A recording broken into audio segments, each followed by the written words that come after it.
नमस्कार friends, welcome to the channel JAIIB एनसीआईवी made simple. AFM module A का पूरा गेम चेंज करने वाला क्विक रिवीजन सेशन स्टार्ट होने वाला है। एंड ट्रस्ट मी, यह वीडियो यदि आपने मिस किया ना तो एग्ज़ाम में रिग्रेट पक्का है। क्योंकि अगर आपको लगता है कि मैनेजमेंट के चैप्टर बोरिंग है या याद नहीं रहते, तो फ्रेंड्स आज के जो सेशन है ये आपके लिए टोटल गेम चेंजर होने वाला है। सिर्फ एक वीडियो में हम कवर करेंगे टोटल 6 यूनिट्स, और वो भी ऐसे शॉर्टकट्स, ट्रिक और कंसेप्ट के साथ जो सीधा एग्ज़ाम में हिट करेंगे। याद रखिएगा, यहाँ थ्योरी नहीं है, एग्ज़ाम ओरिएंटेड स्मार्ट रिवीजन होने वाला है। तो दोस्तों, अगर आपको इसका कंप्लीट पीडीएफ, इसके अलावा एक्स्ट्रा एमसीक्यूज, क्रैश नोट्स चाहिए तो अभी तुरंत व्हाट्सएप कीजिए नीचे दिए गए नंबर पर। बस एवीएफएम लिख के सेंड कीजिए और आपको मिल जाएगा कंप्लीट रिवीजन पैकेज। और हाँ दोस्तों, एंड तक ज़रूर देखिए, क्योंकि लास्ट में मैं आपको फाइनल एग्ज़ाम क्विक हिट्स देने वाला हूँ जो आपके 2 से 3 मार्क्स पक्का सिक्योर करेगा। दोस्तों चलिए शुरुआत करते हैं एवीएफएम के मॉड्यूल ए का अल्टीमेट रिवीजन। स्टार्ट करते हैं दोस्तों। एग्जाम में सबसे पहले ट्रैप होता है मैनेजमेंट को सिर्फ बिजनेस चलाना समझना। नहीं भाई, गलत है। Management is the intersection of the process. देखिए यहाँ लिखा है process, people and decision making. याद रखने वाली लाइन है दोस्तों, प्रोसेस के बिना प्लानिंग नहीं। राइट, आप प्रोसेस के बिना जो है आपका प्लानिंग नहीं होगा, और दोस्तों प्लानिंग के बिना एग्जीक्यूशन नहीं होगा, और डिसीजन के बिना मैनेजमेंट ही नहीं होगा। तो दोस्तों मैनेजमेंट के कुछ थिंकर्स के नाम यहाँ दिए गए हैं, और एग्जाम में पेयरिंग गलत हो जाती है, इसीलिए सीधा लॉजिक याद रखिए। पेयॉल ने कहा कि मैनेज करना का मतलब हुआ फोरकास्ट करो। थोड़ा मैं जूम कर देता हूँ। फोरकास्ट करो, प्लान करो, ऑर्गेनाइज करो, कमांड करो, कोऑर्डिनेट करो, कंट्रोल करो। तो यहाँ पे कीवर्ड है ओवरऑल ऑर्गेनाइजेशन मैनेजमेंट। इसका कीवर्ड है दोस्तों ओवरऑल मैनेजमेंट प्रोसेस, पेयॉल का। फिर है दोस्तों टेलर का। टेलर का साइंटिफिक मैनेजमेंट थ्योरी है। टेलर का फुल फोकस सिर्फ एक चीज पे है। क्या है वो चीज? पीटर ड्रकर साहब ने कहा कि वर्क का रिजल्ट और इफेक्टिवनेस। तो यहाँ पे कीवर्ड को याद रखेंगे, जब भी फेयल का नाम आएगा तो उसको जोड़ दीजिएगा प्रोसेस से। जब भी हमारा नाम आएगा टेलर का, उसको जोड़ दीजिएगा आप एफिशिएंसी से। जब भी नाम आएगा ड्रकर का, उसको जोड़ दीजिएगा वर्क से। तो प्रोसेस, एफिशिएंसी, वर्क। अब सर दूसरा पार्ट आता है द मैनेजमेंट प्रोसेस। राइट, तो ये एमसीक्यू, कोर एमसीक्यू एरिया है दोस्तों। ये वो जगह है जहां सीक्वेंस गलत हुई तो पूरा क्वेश्चन गलत हो जाता है। तो देखिए सबसे पहले ऑर्डर याद रखिएगा। प्लानिंग यानी फाउंडेशन है, ऑर्गेनाइजिंग यानी स्ट्रक्चर है, स्टाफिंग यानी पीपल, डायरेक्शन यानी एक्शन, और कंट्रोलिंग यानी कि चेक करना। तो plan, organise, staff, direct, control. दोस्तों ऑप्शन पढ़ो, कीवर्ड ढूंढो, आंसर पकड़ लो। ये आइडेंटिफिकेशन का है। देखिए यदि क्वेश्चन में लिखा है सर फ्यूचर डिसीजन या गोल सेट करना, तो या ऑब्जेक्टिव लिख रहा है तो प्लानिंग होगा। अगर फ्यूचर में लिख, अगर क्वेश्चन में लिख रहा है रिसोर्स को एलोकेट करना या ड्यूटीज असाइन करना, या मान लीजिए लिख दीजिए डिवीजन ऑफ वर्क, ठीक है, यदि ये सब वर्ड लिख रहा है तो सीधा ऑर्गेनाइजिंग टिक लगा दीजिए। और यदि फोकस हो दोस्तों रिक्रूटमेंट पे, ट्रेनिंग पे, यदि यहाँ पे फोकस हो रिक्रूटमेंट, ट्रेनिंग, एचआर एक्टिविटी, तो स्टाफिंग लगा दीजिए। और यदि बात हो दोस्तों मोटिवेशन, गाइडेंस या लीडिंग की, सीधा डायरेक्टिंग लगा दीजिए। ठीक है, यदि लिखा हो performance check, actual versus standard, तो कंट्रोलिंग लगा दीजिए। दोस्तों चेक और कंपैरिजन दिखे तो कंट्रोलिंग लगा दीजिए। तो फ्रेंड्स आप जरा फंक्शन एंड एग्जीक्यूशन की बात कर लें तो देखिए प्लानिंग हमेशा फ्यूचर ओरिएंटेड होती है। प्लानिंग जो है ना ये हमेशा फ्यूचर ओरिएंटेड होती है। इसमें की एक्टिविटीज में क्या क्या आते हैं कि जैसे हमारे ऑब्जेक्टिव, पॉलिसी, स्ट्रेटजी, क्या करना चाहिए, कब करना चाहिए, कैसे करना चाहिए, कौन करेगा। अगर ये 4 क्वेश्चन दिखेगा, व्हाट, व्हेन, हाउ, डू, तो प्लानिंग में आ जाएगा। फिर दोस्तों नेक्स्ट आता है हमारा ऑर्गेनाइजिंग। ऑर्गेनाइजिंग में क्या होता है दोस्तों कि ऑर्गेनाइजिंग का काम है स्ट्रक्चर को बनाना। नाम लिखा हुआ है यहाँ पे कि authority, responsibility, division of work, hierarchy, कौन क्या करेगा, किसके अंदर काम करेगा, पावर किसके पास होगी, ये होती है ऑर्गेनाइजिंग। स्टाफिंग का मतलब है राइटफुल, राइट समय, राइट जॉब, यानी एचआर एक्टिविटीज, रिक्रूटमेंट से training, human capital, talent management, मतलब लोग लाना, उनको डेवलप करना, उनका बेस्ट यूज करना, यानी एचआर, रिक्रूटमेंट, ट्रेनिंग, टैलेंट, साधा सीधा स्टाफिंग पे टिक लगा दीजिए। सर फिर आता है डायरेक्टिंग। डायरेक्टिंग का मतलब है कि प्लानिंग पेपर पे होती है, डायरेक्टिंग से काम ग्राउंड पे आता है। देखिए प्लानिंग तो पेपर पे होती है, डायरेक्टिंग से काम ग्राउंड पे होता है। तो इसमें आपको कीवर्ड दिखेगा डायरेक्टिंग में, execution, leadership, motivation, influence, guidance, मतलब लोगों को चलाना, मोटिवेट करना, काम करवाना, यानी एक्शन और पीपल ड्राइव करना, यही होता है डायरेक्टिंग। फिर आता है दोस्तों कंट्रोलिंग। कंट्रोलिंग का काम है चेक करना और सही करना। राइट, आप चेक करते हैं और फिर उससे सही करते हैं। यहाँ पे फोकस होता है मॉनिटरिंग पे, एक्चुअल वर्सेस स्टैंडर्ड, वेरिएंस, को करेक्शन, मतलब जो प्लान किया था क्या वही रिजल्ट आया है। तो दोस्तों याद रखिएगा कंपैरिजन और करेक्टिंग ही कंट्रोलिंग होता है। ओके, तो दोस्तों इसको ऐसे याद रखिए कि ऑर्गेनाइजिंग में क्या बताया आपको, प्लानिंग में बताया दोस्तों फ्यूचर, ऑर्गेनाइजिंग में स्ट्रक्चर, स्टाफिंग में एचआर, डायरेक्टिंग में एग्जीक्यूशन, कंट्रोलिंग में मॉनिटरिंग। फ्रेंड्स, डायरेक्टिंग के 4 कंपोनेंट्स क्या हैं? तो डायरेक्टिंग को याद रखिए, एक लाइन में स्पार्क प्लग होता है ऑर्गेनाइजेशन का। यहाँ पे कीवर्ड क्या है दोस्तों? It is a kind of spark plug for the organisation. पहला आता है लीडरशिप। लीडरशिप यानी कि हम लोगों को इन्फ्लुएंस करें ताकि वो गोल को अचीव करें। तो यदि मान लीजिए कि सवाल में ये सब वर्ड लिखे कि इन्फ्लुएंस करो, इंस्पायर करो, फिर लीड करो, तो फिर लीडर आ जाता है। मोटिवेशन का मतलब होता है अंदर से काम करने की इच्छा होना। यदि क्वेश्चन में इंसेंटिव, बोनस, स्टिमुलस, ड्राइव लिखा रहे तो मोटिवेशन आ जाता है। फिर आता है सर कम्युनिकेशन। कम्युनिकेशन यानी क्या होता है सर कि टू वे फ्लो होता है इन्फॉर्मेशन का। यानी क्वेश्चन में लिखा हो sender receiver, feedback, information flow, तो वो कम्युनिकेशन आता है। और लास्ट आता है सुपरविजन, यानी काम चल रहा है या नहीं चल रहा है ये देखना। यदि क्वेश्चन में लिखा हुआ observing worker, monitoring at work place, तो ये सुपरविजन होता है। तो देखिए, जब भी लोगों को इन्फ्लुएंस करेंगे तो लीडरशिप, स्टिमुलस इंसेंटिव हो तो मोटिवेशन, यदि इंफॉर्मेशन दो वे फ्लो हो कम्युनिकेशन, यदि वर्क मॉनिटरिंग हो तो सुपरविजन। अब आता है sir control and organisation. Controlling process का क्या है? तो देखिए, सबसे पहले करेक्ट ऑर्डर है स्टैंडर्ड सेट करो, यानी स्टैंडर्ड हमेशा मेजरेबल होना चाहिए। परफॉर्मेंस मेजर करो, यानी एक्चुअल परफॉर्मेंस का डेटा होना चाहिए।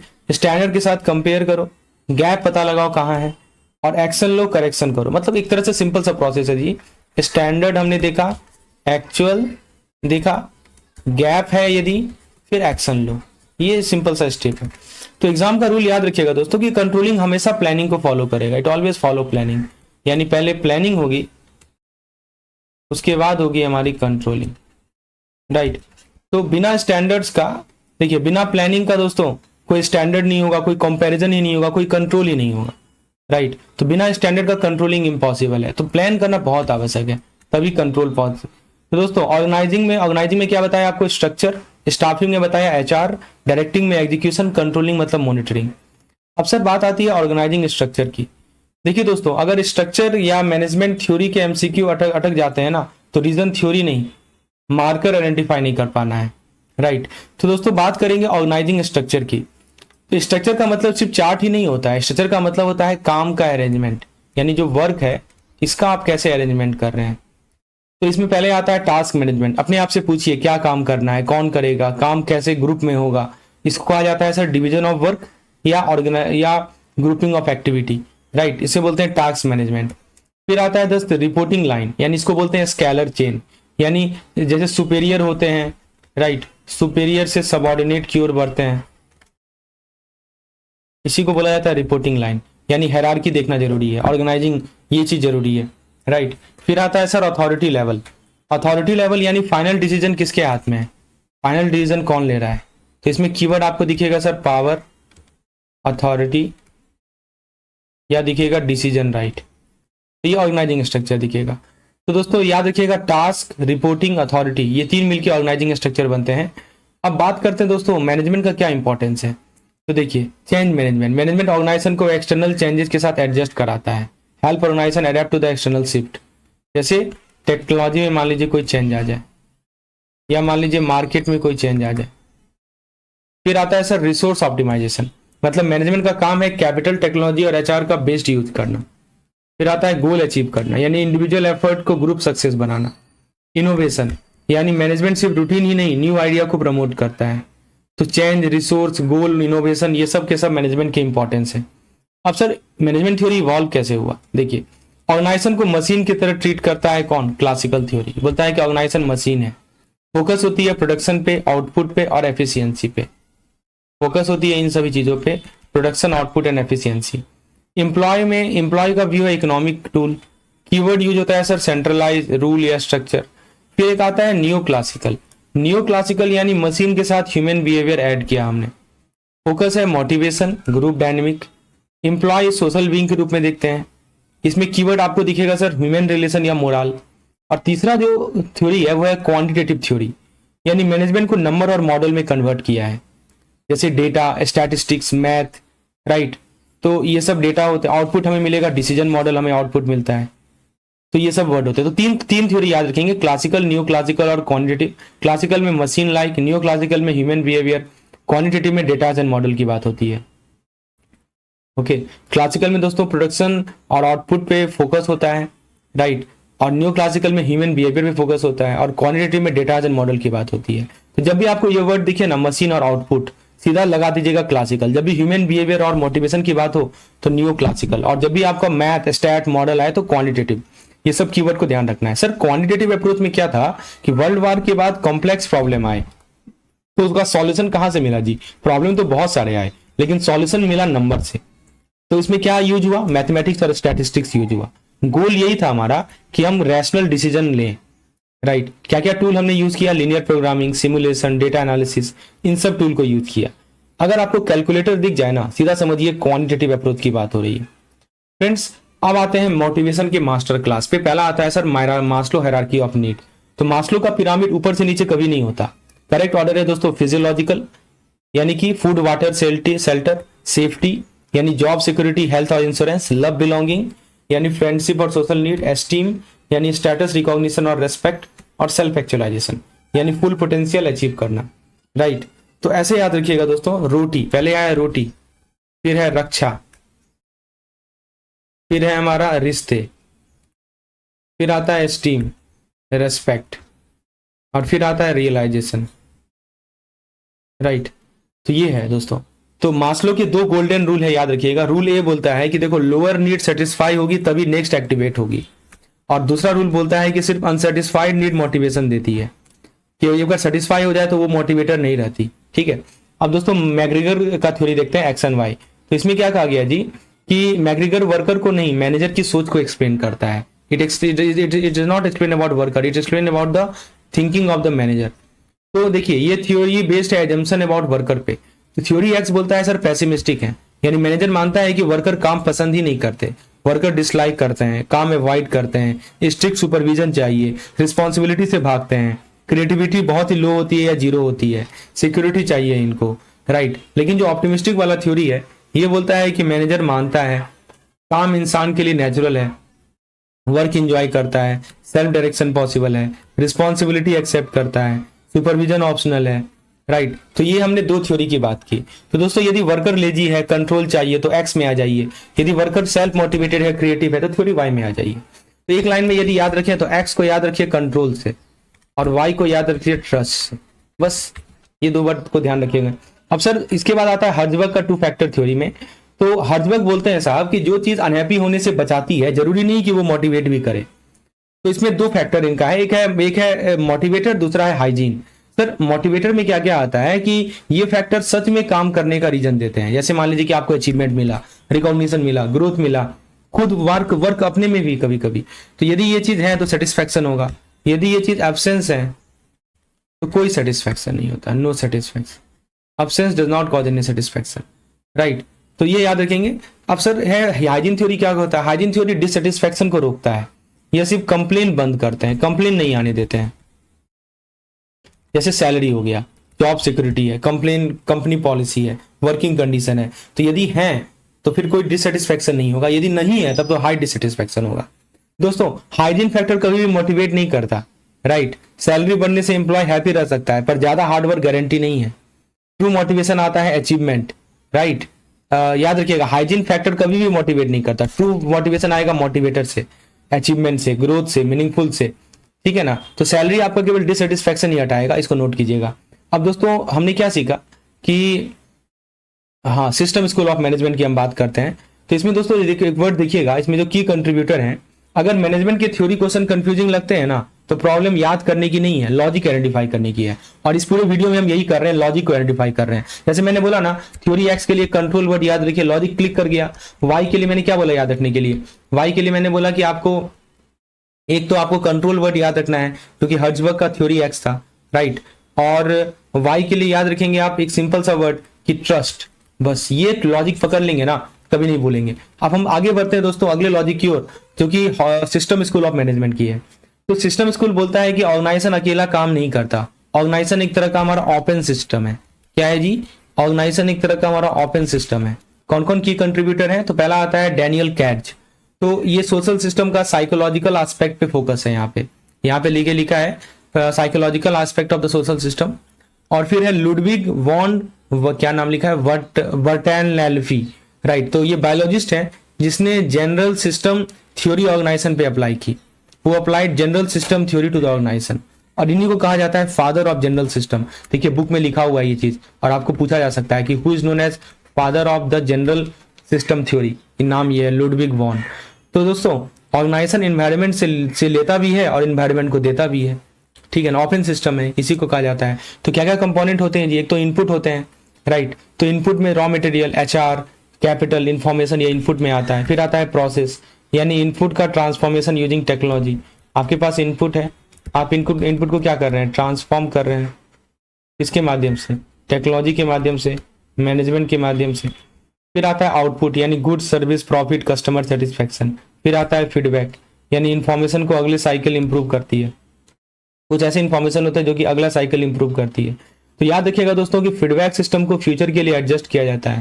सर सिस्टम स्कूल क्या बोलता है, सिस्टम स्कूल बोलता है कि यदि ऑर्गेनाइजेशन इन्वायरमेंट के साथ इफेक्टिव इंटरेक्शन करता है ना, तो अडेप्टेबिलिटी बेटर होती है, सिनर्जी अच्छी होती है, लॉन्ग टर्म सर्वाइवल होती है। यही होता है सिस्टम स्कूल, राइट। तो ऑर्गेनाइजेशन एक तरह का ओपन सिस्टम होता है, इन्वायरमेंट से इंटरेक्ट करता ही करता है, और अच्छे इंटरेक्शन से ये सभी फायदा होंगे। सर दूसरा जो theory of school of management है वो कंटिजेंसी। ये क्या बोलता है कि ये बोलता है एक ही रूल है कि नो रूल इज परमानेंट। इसका एक लाइन में बोले तो कहता है कि नो रूल इज परमानेंट, मतलब नो वन बेस्ट वे। जो चीज एक सिचुएशन में काम करे जरूरी नहीं कि वो दूसरे में भी काम करेगी। One size fit all solution नहीं है, कंटेक्स्ट मैटर करता है। मैनेजमेंट डिपेंड करता है कि हमारा इंटरनल इन्वायरमेंट क्या है, हमारा एक्सटर्नल इन्वायरमेंट क्या है। तो कीवर्ड यहाँ पे याद रखिएगा, इट डिपेंड्स। तो दोस्तों लीडरशिप स्टडीज में देखिए, ओहियो स्टेट यूनिवर्सिटी का जो स्टडीज है इसमें पीपल फोकस की बात कर लें तो इसमें कंसिडरेशन बिहेवियर की बात की जा रही है, मतलब respect, trust, concern, employ concern. और ये तो मैंने आपको बताया पीपल फोकस। टास्क फोकस की बात कर लें तो इनिशिएटिंग स्ट्रक्चर, यानी कि रोल को डिफाइन करो, स्केड्यूल करो, स्टैंडर्ड प्रोसीड्यूर फॉलो करो, राइट, ये बातें हो रही है। तो अब मिशिगन यूनिवर्सिटी का जो इनका रिसर्च है इसमें दोस्तों रिलेशन ओरिएंटेड है, टास्क ओरिएंटेड है। रिलेशन ओरिएंटेड में empowerment, interaction, human relation. Task oriented में गोल, प्रोडक्शन, एफिशिएंसी, टेक्निकल एस्पेक्ट। तो कहने का मतलब ओहियो ज्यादा फोकस कर रहे हैं किस पे, ओहियो ज्यादा फोकस कर रहे हैं सर बिहेवियर पे। They are more focus toward the behaviour. और जो मिशिगन यूनिवर्सिटी है इनका ज्यादा फोकस है आउटपुट टर्म पे, राइट। तो दोस्तों यहाँ पे एग्जाम का कीवर्ड याद रखिएगा, रिएक्टिव नॉट प्रोएक्टिव, यानी प्रॉब्लम के बाद रिस्पॉन्स देता है, फ्यूचर को सेव नहीं करता, राइट। फिर आता है रिसोर्स इंटेंसिव, यानी हर सिचुएशन अलग एनालाइज करनी पड़ती है, टाइम और मनी ज्यादा लगता है। फिर आता है सर थ्योरेटिकल गैप, यानी यूनिवर्सल थ्योरी बनाना मुश्किल है क्योंकि सब कुछ सिचुएशन पे डिपेंड करता है। तो हमने क्या सीखा सर, सिस्टम स्कूल बोलता है कि ओपन सिस्टम है, इनपुट से प्रोसेस, प्रोसेस से आउटपुट, आउटपुट से फीडबैक, इन्वायरमेंट इंटरेक्शन जरूरी है सर्वाइवल के लिए। कंटीजेंसी थ्योरी बोलता है कि कोई बेस्ट वे तरीका नहीं है, ये डिपेंड करता है। अब सर बात आती है कंटेम्प्रोरी मैनेजमेंट की। तो दोस्तों ट्रेडिशनल मैनेजमेंट यहाँ फेल होता है और कंटेम्प्रोरी मैनेजमेंट स्टार्ट होता है। तो सबसे पहले टीक्यूएम होती है। टीक्यूएम सिर्फ क्वालिटी चेक नहीं है, क्वालिटी कल्चर है। यहाँ पे कीवर्ड याद रखेंगे, it's a kind of quality culture. बोलेगा सर ये क्या होता है, इसका ओरिजिन जापान में हुई थी post world war II reconstruction. तो इसमें थिंकर है सर कौन कौन, एडवर्ड जेमिंग, जोसेफ जोरान और फिलिप्स कॉसबाय, राइट। तो अगर आपको क्वेश्चन में जापान दिखे, क्वालिटी दिखे तो टीक्यूएम याद रखेंगे।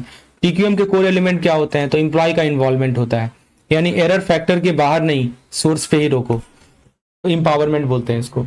फिर आता है सर कस्टमर फोकस। तो कस्टमर फोकस है कि कस्टमर जो चाहता है सिर्फ उतना ही नहीं, उससे ज्यादा दो। स्टैंडर्डाइजेशन और बेंचमार्किंग, बेस्ट कंपनी को बेंचमार्क बनाओ, फिर उसको बेस में मान के काम करो। कंटिन्यूअस मॉनिटरिंग, यानी कि इंप्रूवमेंट एक बार से काम नहीं है, जापानीज वर्ड होता है लगातार इंप्रूव करते रहो। तो ये 4 कोर एलिमेंट पूछे जाते हैं सर आपके टीक्यूएम के। एम्प्लॉय को इन्वॉल्व करो, राइट, एरर फैक्टर से बाहर नहीं, फैक्ट्री से बाहर ही नहीं, सोर्स पर ही रोको। फिर कस्टमर पे फोकस करो, कस्टमर जो चाहता है सिर्फ उतना ही नहीं, उसे ज्यादा दो।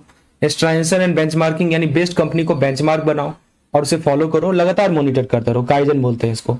तो याद रखिएगा इसका 4 कंपोनेंट में एक people, friends, people, customer plus standard plus kaizen, these are the 4 component, right, these are the 4 component of TQM, total quality management. Then comes the Deming-14 principle. देखिए डिटेल नहीं, लॉजिक याद रखिए, डिटेल याद कर भी नहीं सकते इतना, ठीक है। देखिए सबसे पहले क्या बोला इन्होंने बोला कि लॉन्ग टर्म प्लानिंग करो, शॉर्ट टर्म प्रॉफिट के ऊपर, क्वालिटी प्रोडक्ट के अंदर बनाओ, इंस्पेक्शन पे डिपेंड मत करो। फिर इन्होंने कहा कि लोएस्ट प्राइस बेस्ट क्वालिटी नहीं होता है, सिस्टम को कंटिन्यूअसली इंप्रूव करो, ट्रेनिंग और लीडरशिप जरूरी है, फियर फ्री कल्चर बनाओ, डिपार्टमेंट सिलोस को तोड़ो, सिर्फ नंबर और स्लोगन पे फोकस मत करो, प्राइड इन वर्कमैनशिप लाओ, मैनेजमेंट को खुद लीड करना होगा, और who said quality is management responsibility. मान लीजिए ये पूछा जाता है कि किसने बोला कि क्वालिटी जो है वो मैंने कि हमें क्या करना है, राइट, व्हाट टू डू, हमें ये डिसाइड करना है कब करना है, व्हेन टू डू, कहाँ करना है यानी वेयर टू डू, कैसे करना है यानी हाउ टू डू, और कौन करेगा, हु विल डू, राइट, ये सब कुछ डिसाइड किया जाता है, what, when, where, how, who will, right. Simple बोला जाए तो प्लानिंग होता है sir thinking before doing. Planning को हम कह सकते हैं थिंकिंग बिफोर डूइंग, करने से पहले सोचना, दैट इज कॉल्ड प्लानिंग। तो देखिए दोस्तों, इसमें कुछ डेफिनेशन दिए गए हैं। पहला लिखा है sir pre defined action, pre decided action, यानी प्लानिंग हैप्पैजार्ड या रैंडम काम खत्म करती है। देखिए सबसे पहला लिखा है कि इट एलिमिनेट हैप्पैजार्ड वर्क, कोई भी हैप्पैजार्ड या रैंडम काम को खत्म करती है हमारी प्लानिंग। फ्यूचर ओरिएंटेड होता है सर, कि आज और फ्यूचर ओरिएंटेड के बीच का ब्रिज होता है। It act like a bridge between where we are and where we want to go. Objective based होता है, जब टारगेट ही नहीं है तो एक्शन का मतलब ही नहीं है, तो ऑब्जेक्टिव होना बहुत जरूरी है प्लानिंग के लिए। फिर लिखा है रिस्क कंसिडरेशन, यानी प्रॉब्लम आने से पहले ही सोच लेना, यानी यहाँ पे देखिए लिखा है anticipate hurdle before they appear. फिर लिखा है सर रिसोर्स ऑप्टिमाइजेशन, यानी मिनिमम इनपुट मैक्सिमम आउटपुट। यहाँ पे कीवर्ड देखिएगा लिखा है मिनिमम इनपुट, और जो आउटपुट मिलता है हमें वो मैक्सिमम मिलता है। ओके, तो अगर डेफिनेशन पूछी हो ना तो 3 से 4 कीवर्ड लिखिएगा कंपलसरी। तो pre decided action, future oriented, objective based, risk consideration, resource optimisation. Planning का प्रोसेस कैसा होता है जी, ये क्वेश्चन थ्योरी आता है एग्जामिनेशन में, तो ऑर्डर को भी पूछा जाता है कि ऐसे करके आपको 4 ऑप्शन दे देंगे और आपसे ऑर्डर पूछेंगे कि क्या सिक्वेंशियल फ्लो है। सर 7 स्टेप होते हैं टोटल। पहला स्टेप होता है अपॉर्चुनिटी एनालिसिस, यानी कंपनी कहाँ पे खड़ी है और इसका स्कोप क्या है, राइट, इसके फ्यूचर स्कोप को देखिए और अब कहां पे अभी खड़ी है गैप को देखिए, ठीक है। इसको बोलते हैं अपॉर्चुनिटी एनालिसिस, यानी कि कंपनी कहां खड़ी है, इसका स्कोप क्या है, गैप को आइडेंटिफाई करो, फ्यूचर पॉसिबिलिटी को एसेस करो। फिर आता है सर ऑब्जेक्टिव सेटिंग, यानी एग्जैक्ट अचीव क्या करना है, वो क्लियर होना चाहिए, राइट, मेजरेबल होना चाहिए, क्लियर, मेजरेबल, टाइम बाउंड होना चाहिए, एग्जैक्ट हमें क्या अचीव करना है, right. Objective are the base of all the planning. फिर है सर प्लानिंग प्रीमाइसेस, इसका मतलब हुआ कि प्लानिंग किस एजम्पशन पे बेस्ड है, हमारी मेन एजम्पशन क्या है, राइट, फोरकास्ट क्या है, कंस्ट्रेंट क्या है। बहुत सारे स्टूडेंट यहाँ कंफ्यूज हो जाते हैं। फिर आता है अल्टरनेटिव, सिर्फ एक ऑप्शन नो, पॉसिबल पाथ को आइडेंटिफाई करो, केवल एक ऑप्शन मत देखो, अब पॉसिबल पाथ को आइडेंटिफाई कीजिए, यहीं पे ब्रेन स्टॉर्मिंग होती है, राइट। तो यहाँ पे कहने का मतलब कि हम वेरियस कोर्सेज ऑफ एक्शन लेते हैं। फिर आती है इवेल्युएशन, यानी कौन सा ऑप्शन सबसे बेस्ट है। यहाँ पे आता है हमारा CBA, कॉस्ट बेनिफिट एनालिसिस, यहाँ पे आता है रिस्क एनालिसिस, यहाँ पे आता है scientific approach, cost benefit analysis, risk analysis, scientific approach. फिर तो दोस्तों ये स्टेप लिखे बिना आंसर इनकम्प्लीट है। फिर आता है सिलेक्शन, यानी बेस्ट फिट ऑप्शन को चूज करना, राइट, सबसे ज्यादा फिजिबल कौन सा है, सबसे ज्यादा प्रॉफिटेबल कौन सा है, राइट, लीस्ट रिस्की कौन सा है।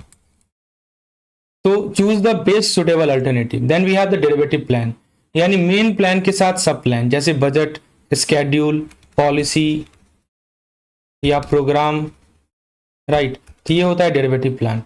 तो ये दोस्तों ये 7 स्टेप होते हैं, opportunity analysis, objective setting, planning premise, alternative, evaluation, selection और डेरिवेटिव प्लान। तो करने का मतलब, प्लानिंग का मतलब ये होता है कि हम एडवांस में सोच रहे हैं, इसमें फ्यूचर है, ऑब्जेक्टिव है और रिस्क ओरिएंटेड होता है। 3 वर्ड है, फ्यूचर, ऑब्जेक्टिव और रिस्क ओरिएंटेड।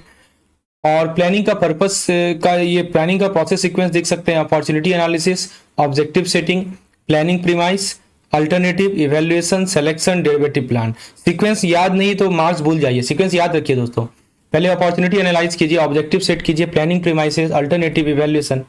अब सबसे पहले दोस्तों प्लानिंग का सबसे पहला स्टेप को डिस्कस करते हैं, जो कि फाउंडेशन है। देखिए प्लानिंग का प्लान फेल क्यों होता है, कि आंसर सिर्फ एक ही है कि प्रीमाइसेस गलत हो जाती हैं, राइट। तो देखिए दोस्तों प्लानिंग प्रीमाइस का मतलब होता है कि वो एक्सपेक्टेड इन्वायरमेंट जिसमें प्लान काम करेगा, कुछ ऐसा एक्सपेक्टेड इन्वायरमेंट होता है सर जिसमें प्लान ऑपरेट होता है, राइट। तो उसे ही बोलते हैं हम लोग प्लानिंग प्रीमाइसेस। सिंपल भाषा में बोलें तो हम मान के चल रहे हैं कि फ्यूचर ऐसा होगा, right, we are expecting that our future is going to be like this. हम मान के चल रहे हैं कि जो हमारा फ्यूचर होगा ना वो कुछ ऐसा होगा। अब सर सिंपल लैंग्वेज में बोले कि इसमें आता है की एलिमेंट्स। तो पहला एलिमेंट होता है इसमें forecasting. What is the first key element? The first key element we have is the forecasting. Forecasting यानी कि पास्ट डेटा का यूज करके फ्यूचर को प्रिडिक्ट करना, राइट। जैसे सेल्स हो गया, डिमांड हो गया, कॉस्ट हो गया, ये सब के सब फोरकास्ट पे बेस्ड होते हैं। ये कीवर्ड को याद रखिए। क्या लिखा है? सेल्स, फिर लिखा है डिमांड, फिर लिखा है cost. All of these are based on forecast. तो prediction based on past trend, यानी पास्ट के ट्रेंड को देखकर प्रिडिक्ट करना, यही होता है फोरकास्टिंग। फिर आता है सर बेसिक पॉलिसी, यानी डिसीजन लेने की बाउंड्री, राइट। यानी ये क्या होता है कि बाउंड्री होती है डिसीजन लेने की। मैनेजर क्या करेगा, क्या नहीं करेगा, राइट। तो इसको कहा जाता है बाउंड्रीज ऑफ डिसीजन मेकिंग। तो policy guide, right, policy guide, control not controlling the decision. फिर आता है एग्जिस्टिंग प्लान, यानी नया प्लान पुराने सेटअप से कैसे फिट होगा। How the new plan will fit into the current operation. कहीं ओवरलैप या कोई कंफ्लिक्ट तो नहीं होना चाहिए, ओवरलैप या कंफ्लिक्ट नहीं होना चाहिए। तो यहाँ पे कीवर्ड लिखा है अलाइनमेंट विद एग्जिस्टिंग प्लान। तो दोस्तों ये सब कीवर्ड्स हैं, प्लानिंग प्रीमाइसेस के की एलिमेंट्स हैं। पहली बात फोरकास्ट कीजिए, यानी पास्ट डेटा यूज करके फ्यूचर को प्रेडिक्ट करना। सेल्स, डिमांड, कॉस्ट सब फोरकास्ट पे बेस्ड होते हैं। फिर आता है बेसिक पॉलिसी, यानी डिसीजन लेने की बाउंड्री। मैनेजर क्या करेगा, क्या नहीं करेगा, ये होता है बेसिक पॉलिसी। एग्जिस्टिंग प्लान, यानी नया प्लान पुराने सेटअप से कैसे फिट होगा। ओवरलैप या कंफ्लिक्ट नहीं होना चाहिए। तो इसमें एग्जाम के रूल याद रखेंगे कि अगर प्रीमाइस अपडेट नहीं हुए ना, इन्वायरमेंट यदि चेंज हो गया, तो प्लान हमेशा 99% फेल हो जाता है, राइट। यदि प्रीमाइस अपडेट नहीं हुआ, इन्वायरमेंट चेंज हो गया, तो प्लान 99% फेल हो जाता है। तो प्लानिंग प्रीमाइसेस डायनेमिक होना चाहिए नेचर में। तो ये वर्ड को याद रखेंगे कि जो प्लानिंग प्रीमाइस है ये डायनेमिक होना चाहिए, ये चेंजेबल होना चाहिए, इसको चेंज किया जा सके, राइट। तो ये बातें समझ में आ गई आपको कि प्लानिंग प्रीमाइसेस में क्या क्या एलिमेंट्स हैं। तो ये वो एक्सपेक्टेड इन्वायरमेंट है जिस पे प्लान काम करेगा। आप फोरकास्ट पहले करेंगे, राइट, कि पास्ट ट्रेंड को देखते हुए आगे का फोरकास्टिंग करेंगे। फिर डिसीजन लेने की बाउंड्री बनाएंगे। फिर नया प्लान फ्यूचर सेट पुराने सेटअप से कैसे फिट होगा। तो प्रीमाइसेस को अपडेट करना काफी आवश्यक है। अब सर बात करते हैं इंपॉर्टेंस ऑफ प्लानिंग, यानी दोस्तों क्यों हम प्लान करें। तो दोस्तों सबसे पहला कारण है गोल ओरिएंटेड होना। हर एम्प्लॉय को एक ही डायरेक्शन देता है, सबका फोकस नॉर्थ स्टार पे होता है, कॉमन ऑर्गेनाइजेशन गोल होता है। सर डायरेक्शनल है, ऑर्गेनाइजेशन के पास क्लियर रोड मैप होता है। यदि आप प्लान करते हैं तो कौन किधर जा रहा है, कोई कंफ्यूजन ही नहीं रहेगा। फिर आता है अनसर्टेनिटी कम होती है, यानी फ्यूचर शॉक के अगेंस्ट बफर का काम करता है। It act like a buffer against the future shock. ये मोस्ट स्कोरिंग काम है, मोस्ट स्कोरिंग पॉइंट है। इससे क्या होती है, रिस्क कम हो जाती है। फिर लिखा है एफिशिएंसी। एफिशिएंसी यानी डुप्लीकेशन अवॉइड होता है। It avoid duplication, it eliminate the wastage, यानी कि हमारा रिसोर्सेज का वेस्टेज एलिमिनेट करता है। इससे फायदा ये होता है कि टाइम, मनी, एनर्जी ये सब के सब सेव होते हैं, राइट। इसे बोलते हैं एफिशिएंसी, डुप्लीकेशन अवॉइड करना। फिर आता है सर इनोवेशन, यानी मैनेजर को आउट ऑफ द बॉक्स सोचने पर मजबूर करता है, न्यू आइडिया निकल के आते हैं, राइट। इनोवेशन। कंट्रोल लिंकेज, यानी कंट्रोल तभी पॉसिबल है जब स्टैंडर्ड हो। स्टैंडर्ड प्लानिंग से ही आती है। जब तक देखिए आप प्लान कीजिएगा, राइट, तो स्टैंडर्ड आएगा, और स्टैंडर्ड आएगा तो कंट्रोल कीजिएगा। तो no planning no control, right. आप मेजर ही नहीं कर सकते। आप एक चीज बताइए, जिसको आपने डिफाइन ही नहीं किया तो उसको मेजर कैसे करेंगे, समझे। तो कंट्रोल लिंकेज होता है। प्लानिंग आपको एक स्टैंडर्ड देता है। तो जब आप किसी चीज को मेजर तब ना कर पाएंगे जब आप उसको डिफाइन करेंगे, और जब आप मेजर ही नहीं कर पाएंगे तो डिफाइन कैसे करेंगे। तो दोस्तों इंपॉर्टेंस है कि ये कंट्रोल लिंकेज प्रोवाइड करता है, इनोवेशन को प्रमोट करता है। तो दोस्तों प्लानिंग प्रीमाइस को एक लाइन में यदि हम बोले तो होता है एज्यूम्ड फ्यूचर इन्वायरमेंट। कंपोनेंट बताया आपको फोरकास्टिंग, पॉलिसी और एग्जिस्टिंग प्लान। और हमने प्लानिंग के इंपॉर्टेंस की बात की, goal, direction, risk reduction, efficiency, innovation और कंट्रोल। चलिए अब थोड़ा सा हम स्मार्ट गोल की बात कर लेते हैं। स्मार्ट का फुल फॉर्म बराबर पूछा जाता है। अगर ऑब्जेक्टिव स्मार्ट नहीं है ना तो समझ जाइए कि वो ऑब्जेक्टिव ही नहीं है, बस विश लिस्ट है। ऑब्जेक्टिव स्मार्ट होना बहुत जरूरी है। Sir every objective must pass the SMART test. जितने भी ऑब्जेक्टिव है उसको स्मार्ट टेस्ट पास करना ही करना है। स्मार्ट का मतलब सिर्फ स्मार्ट बनना नहीं, स्मार्ट का मतलब होता है साइंटिफिकली डिजाइंड ऑब्जेक्टिव। क्या मतलब होता है जी, साइंटिफिकली डिजाइंड ऑब्जेक्टिव। देखिए एस से होता है स्पेसिफिक। स्पेसिफिक का मतलब कि ऑब्जेक्टिव बिल्कुल भी क्लियर हो, अनएम्बिगियस होना चाहिए, राइट। जैसे मान लीजिए हम बोल रहे हैं इंक्रीज सेल, तो सर ये एम्बिगियस है, राइट, ये गलत है। आप बोलिए कि इंक्रीज सेल बाय 10%, हाँ ये सही है। तो कीवर्ड है सर क्लियरली डिफाइन होना चाहिए। एम से आता है मेजरेबल, यानी ऑब्जेक्टिव आपका क्वांटिफाइबल होना चाहिए, यानी नंबर मैंडेटरी होते हैं। जैसे हम बोल रहे हैं 10% ग्रोथ है, राइट, 5 लाख का टारगेट है, या हम बोल रहे हैं 100 यूनिट प्रोड्यूस हुआ। ये सब के सब क्वांटिफाइबल हैं। ए से होता है अचीवेबल। अचीवेबल का मतलब कि टीम की क्षमता के अंदर होना चाहिए, टीम की कैपेबिलिटी के अंदर होनी चाहिए, with in reach of the team होना चाहिए। यदि आप अनरियलिस्टिक टारगेट सेट करेंगे ना तो वो डीमोटिवेट करता है। Unrealistic target usually demotivate. फिर आता है रियलिस्टिक। रियलिस्टिक का मतलब कि अवेलेबल रिसोर्स के अकॉर्डिंग होना चाहिए, टाइम, मैन पावर, मनी सब कंसीडर कीजिए, क्योंकि अचीवेबल रियलिस्टिक नहीं होता, दोनों अलग अलग लिखे गए हैं। Achievable is not realistic. Timely होनी चाहिए, यानी डेडलाइन बहुत जरूरी है, बिना टाइम फ्रेम का कोई सीरियसनेस नहीं आता, और ऑब्जेक्टिव टाइम बाउंड होना बहुत जरूरी है। तो दोस्तों क्लियर, एक बार वर्ड को समझ लीजिए कौन कौन कीवर्ड है। एक तो पहला लिखा है क्लियर होना चाहिए, काउंट होना चाहिए, आप मेजर कर सकें इस प्लान को। फिर उसके बाद कैपेबिलिटी होनी चाहिए, राइट, रिसोर्स होने चाहिए और डेडलाइन होनी चाहिए, राइट। ये सब कीवर्ड है, clear, count, capability, resource and deadline. Sir advantage और डिसएडवांटेज प्लानिंग का, एडवांटेज ये है कि बेटर डिसीजन ले सकते हैं, यानी डेटा बेस्ड है, लॉजिकल है, साइंटिफिक है, हाई क्वालिटी डिसीजन ले सकते हैं। फिर रिस्क मैनेजमेंट, यानी अनसर्टेनिटी बहुत कम हो जाती है, फ्यूचर सरप्राइज कम होते हैं। रिसोर्स, यानी कोई वेस्टेज नहीं होता, मैक्सिमम यूटिलाइजेशन होता है। फ्लेक्सिबिलिटी, यानी चेंज के लिए फ्रेमवर्क प्रोवाइड करता है, मैनेजर को इनोवेटिव बनाता है। कंट्रोल यानी कि क्लियर बेंचमार्क मिलते हैं, परफॉर्मेंस मेजर करना आसान हो जाता है। तो ये तो एडवांटेज हो गए। सर डिसएडवांटेज क्या होते हैं? हाँ, ओवर एनालिसिस से डिसीजन ले लेते हैं, लेट हो जाता है। ये सबसे बड़ा दिक्कत है कि डिसीजन कभी कभी डिसीजन लेने में डिले हो जाती है, एनालिसिस पैरालिसिस बोलते हैं इसको। रिस्क में फिर देखिए दूसरा लिखा है कि फॉल्स सेंस ऑफ सिक्योरिटी मिलती है प्लानिंग की, यानी फ्यूचर प्रेडिक्टेबल नहीं होता, प्लानिंग भी फेल हो सकता है। एक्सपेंसिव प्रोसेस है, टाइम कंज्यूमिंग है, मनी कंज्यूमिंग है। इंटरनल रिजिडिटी है, मतलब चेंज अडॉप्ट करने में रेसिस्टेंस होता है, प्लान ऑलरेडी बना हुआ एटीट्यूड होता है। रेसिस्टेंस टू चेंज लिखा है ना, कभी बोलते हैं कि प्लान हमारा ऑलरेडी बना हुआ है, ये एटीट्यूड होता है। फिर आता है लिमिट आवर इंट्यूशन, यानी दोस्तों ज्यादा स्ट्रक्चर क्रिएटिविटी को रोक देता है, मैनेजर का इंस्टिंक्ट दब जाता है। तो दोस्तों प्लानिंग बेनिफिशियल भी है, रिस्की भी है। सक्सेस डिपेंड करता है फ्लेक्सिबिलिटी और अपडेटेड डेटा पे। स्मार्ट का फुल फॉर्म याद रखिएगा, एस से होता है दोस्तों स्पेसिफिक, मेजरेबल, अचीवेबल, रियलिस्टिक और टाइमली। ये स्मार्ट का फुल फॉर्म है। चलिए अब हम दोस्तों पावर 5 एडवांटेज की बात करते हैं। तो देखिए पावर 5 एडवांटेज क्या है। पहला आता है सर कोऑर्डिनेशन। कोऑर्डिनेशन का मतलब कि सारे डिपार्टमेंट एक ही डायरेक्शन में काम करते हैं, it aligning all the department, right. Coordination, every सारे डिपार्टमेंट एक ही डायरेक्शन में काम करते हैं। देखिए कोई कंफ्लिक्ट नहीं होगा, राइट, कोई कंफ्यूजन नहीं होगा, नो कंफ्लिक्ट नो कंफ्यूजन। यहाँ पे कीवर्ड लिखा है अलाइनमेंट। सेकंड पॉइंट लिखा है इसके एडवांटेज की बात कर रहे हैं, रिसोर्स ऑप्टिमाइजेशन, मतलब टाइम, मनी, मैन पावर कुछ आइडल नहीं है, मैक्सिमम यूटिलाइज हो रही है, राइट, कोई वेस्टेज ऑफ रिसोर्स नहीं होगा।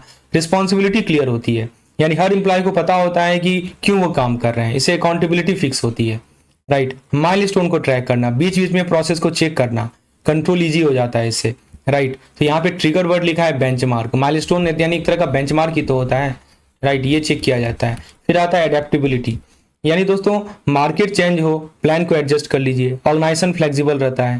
तो दोस्तों ये तो आपको मैंने बता दिया एडवांटेज। डिसएडवांटेज क्या है? टाइम कंज्यूमिंग है, कॉस्ट ज्यादा होता है, रिजिडिटी है, मिड वे को आप प्लान, मिड वे मतलब कि बीच रास्ते में आप प्लान नहीं बदल सकते, राइट। एग्जीक्यूशन डिले होता है कभी कभी, तो ज्यादा प्लान कीजिएगा तो आप एग्जीक्यूट ही नहीं कीजिएगा उसको, तो ओवर प्लानिंग का दिक्कत है। ह्यूमन एरर होता है, प्लान उतना ही अच्छा होता है जितना अच्छा प्लानर है। तो दोस्तों अब सवाल है कि मैंडेटरी एक्सेप्शन क्या है। ये गोल्डन रूल याद रखिएगा कि planning set it and forget it activity नहीं है कि आपने सेट कर लिया और भूल जाइए, नहीं दोस्तों। प्लानिंग एक डायनेमिक प्रोसेस है, लगातार एक कंटिन्यूअस साइकिल है, और रेगुलर आपको रिव्यू करना आवश्यक है। आपको प्लानिंग को रेगुलर रिव्यू करना ही करना है, राइट। और प्लान को याद रखिएगा एक तरह का लिविंग डॉक्यूमेंट्स होता है, it must be a living documents. लिखे नहीं जाते, जीते जाते हैं, राइट। टाइम के साथ मॉडिफाई होते हैं, टाइम के साथ जो प्लान होते हैं सर वो मॉडिफाई होते हैं। तो एग्जाम का लॉजिक याद रखिएगा कि यदि टेक्नोलॉजी चेंज हो, लॉ चेंज हो, मार्केट चेंज हो, तो प्लान को इमीडिएटली चेंज करना पड़ेगा। देखिए कीवर्ड लिखा है कि if external environment changes then plan must change immediately. तो ये इमीडिएटली वर्ड याद रखेंगे। तो एक बार फिर से रिकॉल कीजिए, मैंने आपको 5 पावर बताया, 5 एडवांटेज बताया प्लानिंग का, coordination, resource, responsibility, milestone, adaptability. 5 disadvantage बताया, time, cost, rigidity, delay, human error. फिर मैंने आपको बताया सर कि प्लानिंग स्टैटिक नहीं होता, planning is a dynamic process, flexible process है, राइट। ये लिविंग डॉक्यूमेंट होना चाहिए। अब बढ़ते हैं हम लोग एमबीओ की ओर। एमबीओ होता है sir management by objective, right. तो देखिए दोस्तों एमबीओ मतलब कि काम कितना किया इंपॉर्टेंट नहीं है, रिजल्ट क्या निकला वो इंपॉर्टेंट है। एक लाइन में बोले तो इसका मतलब है कि काम कितना किया, इससे क्या मतलब, रिजल्ट क्या आया वो मैटर करता है। तो देखिए दोस्तों, वेलकम टू एमबीओ।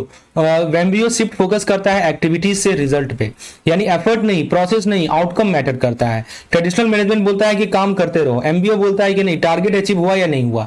तो दोस्तों इसके पायनियर हैं पीटर एफ ड्रकर, नाम याद रखिएगा। इनका फेमस किताब है, इसका नाम है प्रैक्टिस ऑफ मैनेजमेंट, और ये ईयर था 1954 का, 1954 का। तो एमबीओ में स्टेप क्या होता है कि पहले ज्वाइंट गोल सेटिंग करते हैं, यानी मैनेजर और एम्प्लॉय मिलकर ना गोल सेट करते हैं, यानी टॉप डाउन होता है, बॉटम अप होता है, दो तरह का अप्रोच होता है। कीवर्ड है पार्टिसिपेशन। फिर परफॉर्मेंस स्टैंडर्ड आता है। सक्सेस का मतलब क्या है, क्लियर क्राइटेरिया डिफाइन होती है, राइट, क्वांटिफाइबल टारगेट सेट होते हैं। तो यहाँ पे कीवर्ड लिखा है clear criteria, right, plus quantifiable target, ये सेट होते हैं। फिर तीसरा पॉइंट लिखा है कंटिन्यूअस रिव्यू किया जाएगा। कंटिन्यूअस रिव्यू का मतलब क्या हुआ कि सिर्फ एनुअल अप्रेजल ही नहीं, बीच बीच में डिस्कशन करो। ये एमबीओ का मॉडर्न फ्यूचर है। फिर आता है आइडेंटिफाई एनी डेविएशन, यानी प्लान और परफॉर्मेंस को कंपेयर करो, गैप को आइडेंटिफाई करो, कंट्रोल करो लीकेज को, राइट। तो डेविएशन आइडेंटिफाई करना, फिर फीडबैक लेना, करेक्टिव डिस्कशन करना, इंप्रूवमेंट गाइडलाइन लाना। तो फीडबैक डेवलपमेंटल होता है, प्यूनिटिव नहीं होना चाहिए। और लास्ट में आता है सर नया साइकिल स्टार्ट होगा, यानी लर्निंग के बेस पे न्यू ईयर के ऑब्जेक्टिव को सेट करना। इसीलिए कहा जाता है कि एमबीओ जो है ना वो एक कंटिन्यूअस साइकिल है, राइट। एमबीओ एक तरह का लगातार प्रोसेस है, एक बार खत्म होने वाला प्रोसेस नहीं है। क्या क्या बताया आपको, ज्वाइंट गोल सेट करो, परफॉर्मेंस स्टैंडर्ड देखो, सक्सेस का मतलब क्या है क्लियरली क्वांटिफाई करो उसे, रिव्यू करते रहो, डेविएशन देखो कहाँ डेविएट कर रहे हो, फीडबैक लो, करेक्टिव डिस्कशन करो, इंप्रूवमेंट गाइडेंस करो, और फिर न्यू साइकिल स्टार्ट करो। तो सर एमबीओ का फ्यूचर्स क्या है और लॉजिक क्या है, तो गोल अलाइनमेंट, मतलब इंडिविजुअल गोल और ऑर्गेनाइजेशन का गोल सेम डायरेक्शन में होना चाहिए, राइट। ये पहली बात है, कोई कंफ्लिक्ट ना हो, इंडिविजुअल गोल और ऑर्गेनाइजेशन के गोल में कोई कंफ्यूजन ना हो। मेजरेबिलिटी, यानी डेटा, नंबर, केपीआई पे फोकस है, की परफॉर्मेंस इंडिकेटर पे फोकस है, राइट। इमोशन नहीं, एविडेंस चाहिए। पार्टिसिपेटिव होना चाहिए, एम्प्लॉय इन्वॉल्व होते हैं, ऑनरशिप और मोराल बढ़ता है। मॉनिटरिंग, यानी प्रोएक्टिव सिस्टम रखो, इशू पहले पकड़ा जाता है, राइट। तो एमबीओ एक तरह का प्रिवेंटिव सिस्टम है, इसको याद रखिएगा सर कि ये एक तरह का प्रिवेंटिव है, ये क्यूरेटिव नहीं है, this is not a curative system, ठीक है। तो सर हमने क्या क्या सीखा कि एमबीओ में रिजल्ट की ज्यादा प्राथमिकता दी जाती है। पीटर ड्रकर ने स्टार्ट किया, प्रोसेस होता है कि हम ज्वाइंट गोल पहले सेट करते हैं, standard, review, deviation, feedback, new cycle, ठीक है, ये सब इसके प्रोसेस होते हैं। चलिए अब हम दोस्तों एमबीओ कोई परफॉर्मेंस सिस्टम नहीं है, ये एक रिजल्ट ओरिएंटेड मैनेजमेंट का फिलॉसफी है। अब आते हैं अगले स्लाइड पे। फ्रेंड्स देखिए, एग्जाम में थ्योरी याद नहीं आ रही है ना, तो कोई प्रॉब्लम नहीं, सिर्फ इफ देन लॉजिक को याद रखिए ना, मार्क्स तो ऑटोमेटिकली आएंगे। सुनिए ध्यान से, पहला लिखा है कि यदि गोल डिफाइन नहीं कीजिएगा ना तो प्लानिंग नहीं पॉसिबल है, क्योंकि टारगेट ही नहीं है तो प्लान किस बात का।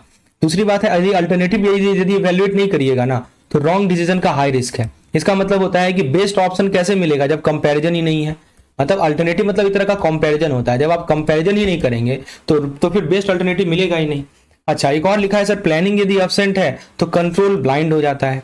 तो आप कंट्रोल नहीं कर सकते जिसको आप प्लान नहीं कर रहे हैं। मतलब पहले तो कंट्रोल तो कीजिए, राइट। आप पहले प्लान तो कीजिए तब ना कंट्रोल कीजिएगा। और यदि प्लानिंग ज्यादा रिजिड हुआ ना तो क्राइसिस में अडेप्टेबिलिटी कम होगी, आप चेंज नहीं कर पाइएगा। क्राइसिस जैसा सिचुएशन आएगा तो आप चेंज ही नहीं कर पाएगा क्योंकि बहुत रिजिड है। और यदि एमबीओ को प्रॉपरली अप्लाई किया ना तो इंप्लॉयमेंट का इन्वॉल्वमेंट भी बढ़ेगा और आउटपुट भी बढ़ेगा, और ये रिजल्ट फोकस होता है जी। क्योंकि एमबीओ में मैंने क्या बोला, ऑनरशिप मतलब इंप्लॉय का जो गोल है उसको ऑर्गेनाइजेशन के गोल के साथ अलाइन किया जाता है। सिस्टम प्रोएक्टिव होता है, डेटा, नंबर, केपीआई पे फोकस होती है, गोल अलाइन करना, मेजरेबिलिटी करना, इंप्लॉय को इन्वॉल्व करना, उन्हें मॉनिटर करना, ये सभी चीजें होती हैं एमबीओ में। बहुत इंपॉर्टेंट टेक्निक है एमबीओ। चलिए आगे बढ़ा जाए। अब हम लोग डिस्कस करते हैं सर स्ट्रेटेजिक प्लानिंग के बारे में, और एमबीओ को तो हम लोग पढ़ ही रहे हैं दोस्तों। यहाँ पे एमबीओ परफेक्ट सिस्टम लगता है, लेकिन एग्जाम में पूछा जाता है कि इसका लिमिटेशन क्या है। देखिए एग्जामिनर क्या एक्सपेक्ट करता है आपसे कि 5 स्टेप तो बता ही दिया, 5 स्टेप होते हैं, गोल को ऑर्गेनाइज सेट करो, कम्युनिकेट करो गोल को, एम्प्लॉय पार्टिसिपेट करो, ये 5 स्टेप होते हैं। लेकिन सर इसके लिमिटेशन भी है, स्मार्ट भी हमने सर डिस्कस किया है। ओके, कहने का मतलब ऑर्गेनाइजिंग है क्या सर, तो ऑर्गेनाइजिंग है एग्जीक्यूशन का इंजन, राइट। इसको आप कह सकते हैं इंजन ऑफ एग्जीक्यूशन, राइट। तो देखिए दोस्तों, कोर कंसेप्ट यही है कि ऑर्गेनाइजिंग का मतलब क्या है, कौन क्या करेगा, किसके पास पावर होगी, रिसोर्सेज कैसे यूज होंगे, ये सब के सब सेट किए जाते हैं। ऑर्गेनाइजिंग में यही बताया कि कौन क्या करेगा, किसके पास पावर होगी, पावर किसके पास होगी, कौन क्या करेगा, resources how it will be use, right, सब सेट करना, दैट इज ऑर्गेनाइजिंग। सिंपल सा बात याद रखिएगा सर, प्लानिंग का मतलब होता है कि प्लानिंग का मतलब होता है क्या करना है, व्हाट टू डू, और ऑर्गेनाइजिंग का मतलब होता है कैसे करना है, यानी how to do. What to do planning है, ऑर्गेनाइजिंग है कैसे करना है। देखिए मैनेजमेंट का सीक्वेंस याद रखेंगे, पहले प्लानिंग आएगा, उसके बाद ऑर्गेनाइजिंग आता है और उसके बाद स्टाफिंग आता है। सेकेंड स्टेप होता है हमारा ऑर्गेनाइजिंग। तो आउटकम जरा देख लीजिए, ऑर्गेनाइजिंग का फाइनल रिजल्ट क्या होता है। ऑर्गेनाइजिंग का फाइनल रिजल्ट होता है ऑर्गेनाइजेशन स्ट्रक्चर। देखिए ऑर्गेनाइजिंग का आउटकम होता है सर, ऑर्गेनाइजेशन स्ट्रक्चर बनता है। ऑर्गेनाइजेशन स्ट्रक्चर को बोला जाता है फर्म का स्केलेटन, जिसमें सब के सब रोल क्लियरली डिफाइन होते हैं। Right, all roles are defined clearly. तो देखिए लिखा है ना, ऑर्गेनाइजिंग मैनेजमेंट का सेकंड स्टेप होता है। प्लानिंग बोलता है क्या करना है, ऑर्गेनाइजिंग पूछता है कैसे करना है। और ऑर्गेनाइजिंग करने से फायदा क्या होता है, आउटकम क्या होता है कि हमें एक स्ट्रक्चर मिलता है, मतलब कंपनी का स्केलेटन बनता है। इसके की एलिमेंट्स क्या है दोस्तों, तो टास्क है, अथॉरिटी है, रिस्पॉन्सिबिलिटी है और रिसोर्सेज हैं। यदि ये सब आप कर लें तो कहने का मतलब कि आपका ऑर्गेनाइजिंग डन हो गया। कितने तरह के ऑर्गेनाइजिंग होते हैं, तो देखिए दोस्तों, एक होता है क्लासिकल सिस्टम और एक होता है ओपन सिस्टम। क्लासिकल सिस्टम कहा जाए तो स्ट्रिक्ट बॉस सिस्टम होता है, मतलब ऊपर से ऑर्डर और नीचे फॉलो करना है, इसको बोलते हैं rigid hierarchy. Right, strict boss system इसे बोलते हैं क्लासिकल को। और ओपन सिस्टम को क्या बोलते हैं, इन्वायरमेंट के साथ एडजस्ट करना, इंटरेक्टिव विद द इन्वायरमेंट। अब जैसे आप मान लीजिए इन्वायरमेंट से इंटरेक्ट करेंगे, इसका मतलब हुआ कि ये फ्लेक्सिबल सिस्टम है, ये मॉडर्न सिस्टम है। राइट, फ्लेक्सिबल एंड मॉडर्न है। तो देखिए सिस्टम के टाइप्स आपको बताया, क्लासिकल सिस्टम और ओपन सिस्टम। क्लासिकल में बताया कि बॉस जैसा ऊपर से ऑर्डर फॉलो करना, और ओपन में बताया कि इन्वायरमेंट के साथ एडजस्ट करना, इसे ओपन सिस्टम बोलते हैं। तो फ्रेंड्स अब सवाल ये है कि ऑर्गेनाइजिंग की क्या इंपॉर्टेंस है, क्यों ऑर्गेनाइजिंग चाहिए। सबसे पहला कारण है सर एफिशिएंसी के कारण, यानी सब एक टीम की तरह काम करते हैं। ऑर्गेनाइजिंग से यही फायदा होता है कि it integrate different department to work as one unit. दूसरा है कोई डुप्लीकेशन नहीं होता, नो डुप्लीकेशन। इसका मतलब हुआ कि सेम काम दो बार नहीं होता। It prevent double work, it avoid duplication. फिर लिखा है स्पेशलाइजेशन, यानी हर बंदा एक्सपर्ट बनता है। Right, it facilitate division of labour leading to specialisation. Friends एक तो होता है कि कम्युनिकेशन, कम्युनिकेशन यानी क्लियर रिपोर्टिंग। राइट, बॉस कौन है। फिर आता है ट्रांसपेरेंसी, यानी कन्फ्यूजन जीरो हो, कि यदि जॉब डिस्क्रिप्शन क्लियर रहेगा तो कन्फ्यूजन नहीं होगा। ग्रोथ होगी, यानी बिजनेस इजीली एक्सपेंड होता है। तो इसीलिए दोस्तों ये सब जरूरी है, ये सब इंपॉर्टेंस है ऑर्गेनाइजिंग की। एफिशिएंसी बढ़ती है, सब एक टीम की तरह काम करते हैं, कोई डुप्लीकेशन नहीं होता, तो काम दोबारा नहीं होता दोस्तों, सेम काम को दोबारा नहीं करते। स्पेशलाइजेशन होती है, हर बंदा एक्सपर्ट बनता है। कम्युनिकेशन है, क्लियर रिपोर्टिंग है। ट्रांसपेरेंसी है, जीरो कन्फ्यूजन। ग्रोथ है, यानी बिजनेस आसानी से एक्सपेंड होता है। तो इसका प्रोसेस देखिए 5 स्टेज होते हैं, और यदि ऑर्डर आपने चेंज किया तो गलत हो जाएगा, आंसर गलत होगा। पहले ऑब्जेक्टिव को समझिए, यानी कि क्या अचीव करना है, पहले ये देखिए what the plan aim to achieve. फिर सारे टास्क को आइडेंटिफाई कीजिए। राइट, कि जो भी टास्क चाहिए ऑब्जेक्टिव को मीट करने के लिए। फिर सिमिलर टास्क को ग्रुप कीजिए, यानी डिपार्टमेंट बनाओ। फिर आता है कि ड्यूटी असाइन करो, अथॉरिटी दो, और लास्टली आता है हायरार्की क्रिएट करो। तो देखिए यही ऑर्डर कभी कभी पूछा जाता है कि क्या क्या ऑर्डर है। First of all we define and review the objective, कि ऑब्जेक्टिव समझो कि आखिर हमें क्या अचीव क्या करना है। उसके बाद सारे टास्क को आइडेंटिफाई करो कि ठीक है ये ऑब्जेक्टिव है, इसको अचीव करने के लिए क्या क्या टास्क करनी पड़ेगी, उन सभी टास्क को एक जगह लिस्ट बनाइए। राइट, और फिर उसके बाद सिमिलर टास्क को ग्रुपिंग कीजिए, यानी कि डिपार्टमेंट, जैसे मान लीजिए कि मार्केटिंग का एक टास्क है सबको एक जगह, फाइनेंस का एक टास्क है सबको एक जगह। फिर आता है ड्यूटी असाइन करना, अथॉरिटी देना, और लास्ट में आता है हायरार्की सेट करना। सिंपल सा चीज याद रखिएगा, बिना ऑर्गेनाइजिंग का जो है बेस्ट प्लान भी फेल हो जाता है, और स्ट्रॉन्ग ऑर्गेनाइजिंग एवरेज प्लान को भी सक्सेस बना देता है। आई होप इस पार्टिकुलर स्लाइड के माध्यम से आपको बेसिक कंसेप्ट तो क्लियर हो ही गया होगा। प्लानिंग, ऑर्गेनाइजिंग और इसका और हमारा स्टाफिंग होता है। राइट, दो तरह के बताए सिस्टम, एक क्लासिकल सिस्टम और एक ओपन सिस्टम। इंपॉर्टेंस क्या ऑर्गेनाइजिंग का, मैंने आपको 6 पॉइंट बताया। और ऑर्गेनाइजिंग के 5 स्टेजेस होते हैं, और वो हमको ऑर्डर याद रखना है। फ्रेंड्स फिर जो नेक्स्ट पॉइंट है हमारा, कि एग्जाम में डायरेक्ट थ्योरी नहीं लॉजिक पूछा जाता है, और यदि इफ देन फ्लो समझ में आ गया ना तो पूरा क्वेश्चन सेट हो जाता है। जैसे देखिए यदि आपका ऑब्जेक्टिव क्लियर है ना, तो फिर एक्टिविटी को आइडेंटिफाई कीजिए, काम पता कीजिए। यदि काम भी आपने आइडेंटिफाई हो गया, फिर डिपार्टमेंट बनाइए। डिपार्टमेंट भी आपने ग्रुपिंग कर ली तो लोगों को ड्यूटी असाइन कीजिए, और यदि ड्यूटी भी असाइन कर ली तो उनको अथॉरिटी दीजिए, और अथॉरिटी भी दे दी फिर फाइनल हायरार्की बनाइए। तो इसीलिए कहा जाता है सर ऐसा ऐसा इसका हायरार्की होता है, पहले ऑब्जेक्टिव, फिर वर्क, फिर ग्रुप, फिर ड्यूटी, फिर आता है अथॉरिटी, और फिर आता है हायरार्की। ठीक है, ये ऑर्डर होता है। तो देखिए जेडी होता है सर जॉब डिस्क्रिप्शन, आपने एवीएम में भी पढ़ा है इसको मॉड्यूल बी में। जॉब डिस्क्रिप्शन का मतलब कि एम्प्लॉय का रूल बुक है जी। क्या है ये? एम्प्लॉय का रूल बुक है, it is a rule book of employee. इसमें 3 चीजें मस्ट हैं। क्या क्या चीजें मस्ट हैं? पहली बात है ड्यूटीज, यानी बंदा करेगा क्या, राइट, क्या टास्क परफॉर्म करना है, टास्क टू बी परफॉर्म। दूसरी आती है सर रिस्पॉन्सिबिलिटीज, यानी आंसरेबल किस चीज के लिए है, what the employee is accountable for. तीसरी आती है अथॉरिटी लेवल, यानी पावर कितनी है डिसीजन लेने की, the limit of their decision making power. तो 3 चीजें बताई आपको। जॉब डिस्क्रिप्शन में आता है कि एम्प्लॉय का रूल बुक है कि वो क्या करेगा, उसकी ड्यूटीज क्या है, उसकी रिस्पॉन्सिबिलिटी क्या है, यानी आंसरेबल किस चीज के लिए है, राइट, और उसकी अथॉरिटी क्या है, यानी पावर कितनी है डिसीजन लेने की। देखिए यदि हमारा जॉब डिस्क्रिप्शन क्लियर होगा ना, राइट, तो इसका मतलब कि कंफ्यूजन नहीं होगा, there will be no confusion and there will be full transparency, there will be full transparency. ठीक है, तो जॉब डिस्क्रिप्शन क्लियर होने से ये फायदा होता है, कंफ्यूजन नहीं होता है और फुल ट्रांसपेरेंसी होती है। तो ये आपको मैंने की डॉक्यूमेंट बताया, list of duties, responsibilities, authority level, etcetera etcetera. अब बात कर ले दोस्तों प्रिंसिपल ऑफ ऑर्गेनाइजिंग की। देखिए दोस्तों सबसे पहला आता है वर्क स्पेशलाइजेशन, यानी बड़े बड़े काम को छोटे छोटे पार्ट में तोड़ दीजिए। इससे क्या होता है कि आपका स्पीड बढ़ता है, और इससे क्या होता है सर, आपको एफिशिएंसी आती है, speed plus efficiency. Bringing a large job into a small task, problem यही है सर, ज्यादा रिपीटेशन होने से ना बोर होते हैं आप, आइसोलेट होते हैं। तो सॉल्यूशन क्या है कि जॉब रोटेशन यूज कीजिए या जॉब इनलार्जमेंट यूज कीजिए।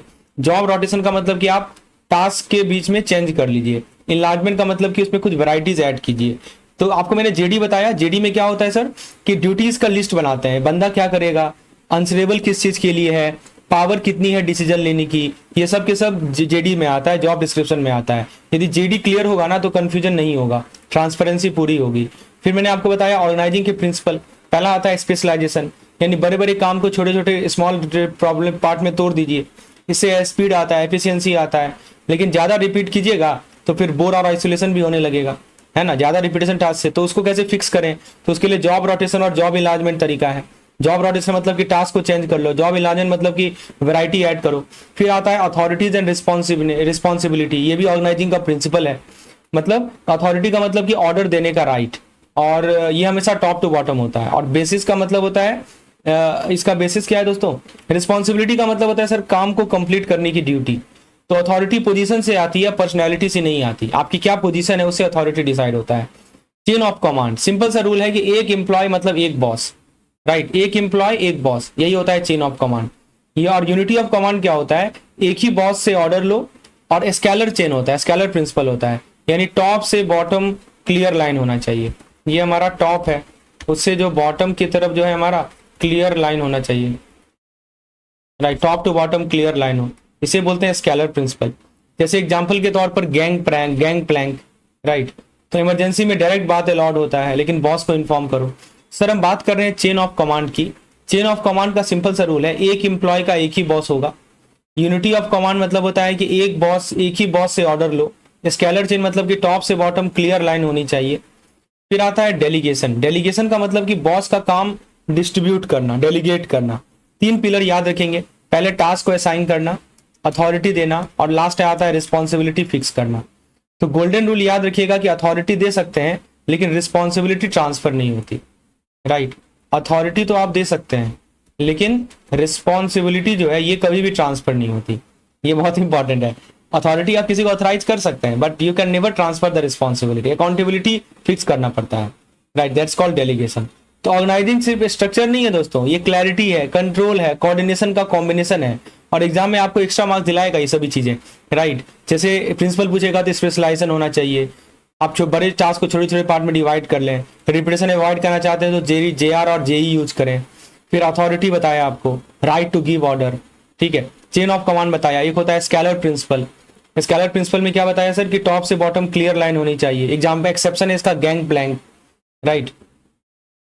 और डेलीगेशन आपको बताया। फिर आता है कि इसमें गोल्डन रूल लिखा है इन्होंने कि देखिए डेलीगेशन करते समय गोल्डन रूल याद ही रखिएगा, याद नहीं रखा तो पूरा स्ट्रक्चर हिल जाता है। वो क्या है कि जितनी अथॉरिटी तुम्हारे पास है उतनी ही आगे दे सकते हो। You can not delegate authority that you can not possess yourself. मतलब आपके पास जो अथॉरिटी है केवल उतना ही आप आगे दे सकते हैं, उससे ज़्यादा नहीं दे सकते। और जो नेक्स्ट हमारा प्रिंसिपल ऑफ ऑर्गेनाइजिंग है वो है स्पैन ऑफ कंट्रोल। तो देखिए ऐसा है कि यदि आपके पास वाइड स्पैन है तो मतलब कि एक मैनेजर है तो बहुत सारे एम्प्लॉय हैं, तो एक तरह से फ्लैट स्ट्रक्चर होता है, ज़्यादा फ्रीडम है, राइट, कम कंट्रोल है। इसको ऐसे समझिए, मोर फ्रीडम लेस कंट्रोल। तो दोस्तों हम बात कर रहे हैं वाइड स्पैन की। वाइड स्पैन का मतलब कि एक मैनेजर और बहुत सारे एम्प्लॉय। अब manager supervise many subordinate. Flat structure, ज्यादा फ्रीडम, कम कंट्रोल। दूसरा स्पैन होता है नैरो स्पैन, मतलब एक मैनेजर होगा, वो थोड़े से एम्प्लॉय होंगे, कुछ सबऑर्डिनेट होंगे। इसका टॉल स्ट्रक्चर होता है और इसमें दोस्तों क्लोज सुपरविजन होती है, राइट, टाइट कंट्रोल होता है। Close supervision, tight control. ठीक है, दो स्पैन बताया, वाइड स्पैन और नैरो स्पैन। वाइड स्पैन में एक मैनेजर बहुत सारे एम्प्लॉय होते हैं, नैरो स्पैन में एक मैनेजर थोड़े एम्प्लॉय होते हैं। वाइड स्पैन में फ्लैट स्ट्रक्चर होता है, ज्यादा फ्रीडम होता है, कम कंट्रोल होता है। और नैरो स्पैन में एक मैनेजर थोड़े एम्प्लॉय होते हैं, टॉल स्ट्रक्चर होता है और क्लोज सुपरविजन है। तो बस एक लाइन याद रखिएगा, वाइड को जोड़िएगा फ्लैट से और नैरो को जोड़िएगा टॉल से। ठीक है, अब आती है बात सेंट्रलाइजेशन और डिसेंट्रलाइजेशन की। सेंट्रलाइजेशन का मतलब कि सब पावर जो है टॉप बॉस के पास होगा, सारा पावर सेंट्रलाइजेशन में। डिसीजन स्लो होगा, कंट्रोल हाई होगा, फ्लेक्सिबिलिटी बहुत कम होगी, एम्प्लॉय रोबोट जैसा फील करेंगे। डिसेंट्रलाइजेशन में क्या होता है कि पावर सब लेवल पे डिस्ट्रीब्यूट होता है, डिसीजन फास्ट होती है, कंट्रोल मॉडरेट होता है, एम्प्लॉय एम्पावर्ड फील करते हैं और कॉस्ट थोड़ा सा ज़्यादा होता है। तो दोस्तों सेंट्रलाइज किसके लिए ज़्यादा बेस्ट है? यदि आपका क्राइसिस जैसा सिचुएशन है, छोटा सा बिजनेस है, same type decision, uniform decision है, तो वहां पे सेंट्रलाइज कर लीजिए। लेकिन डिसेंट्रलाइज किसके लिए बेस्ट है? बड़े बड़े corporation, creative industry, rapid growth, वहां डिसेंट्रलाइज है। रिस्क भी याद रखिएगा। सेंट्रलाइजेशन का रिस्क क्या है सर? कि देखिए कोऑर्डिनेशन का लॉस होता है और डिपार्टमेंट अपनी मर्जी चलाए, ये रिस्क है सेंट्रलाइजेशन का। डिसेंट्रलाइजेशन का रिस्क क्या है कि देखिए ये सेंट्रलाइज में क्या बताया सर रिस्क? देखिए टॉप ओवरलोड होना प्लस रिस्पॉन्स कभी कभी काफी स्लो आता है, रिस्पॉन्स स्लो होना, ये हमारा सेंट्रलाइजेशन का रिस्क है। डिसेंट्रलाइजेशन में क्या होता है? कोऑर्डिनेशन का लॉस होता है प्लस डिपार्टमेंट अपनी मर्जी चलाए, तो ये डिसेंट्रलाइजेशन का रिस्क है। अब बात करें लाइन और स्टाफ ऑर्गेनाइजेशन की, एग्जाम फेवरेट है ये। देखिए लाइन का मतलब होता है डूअर्स, स्टाफ का मतलब होता है थिंकर्स। लाइन मतलब कि जो एक्चुअल काम करते हैं और स्टाफ मतलब होता है सर थिंकर्स, जो एडवाइस देते हैं।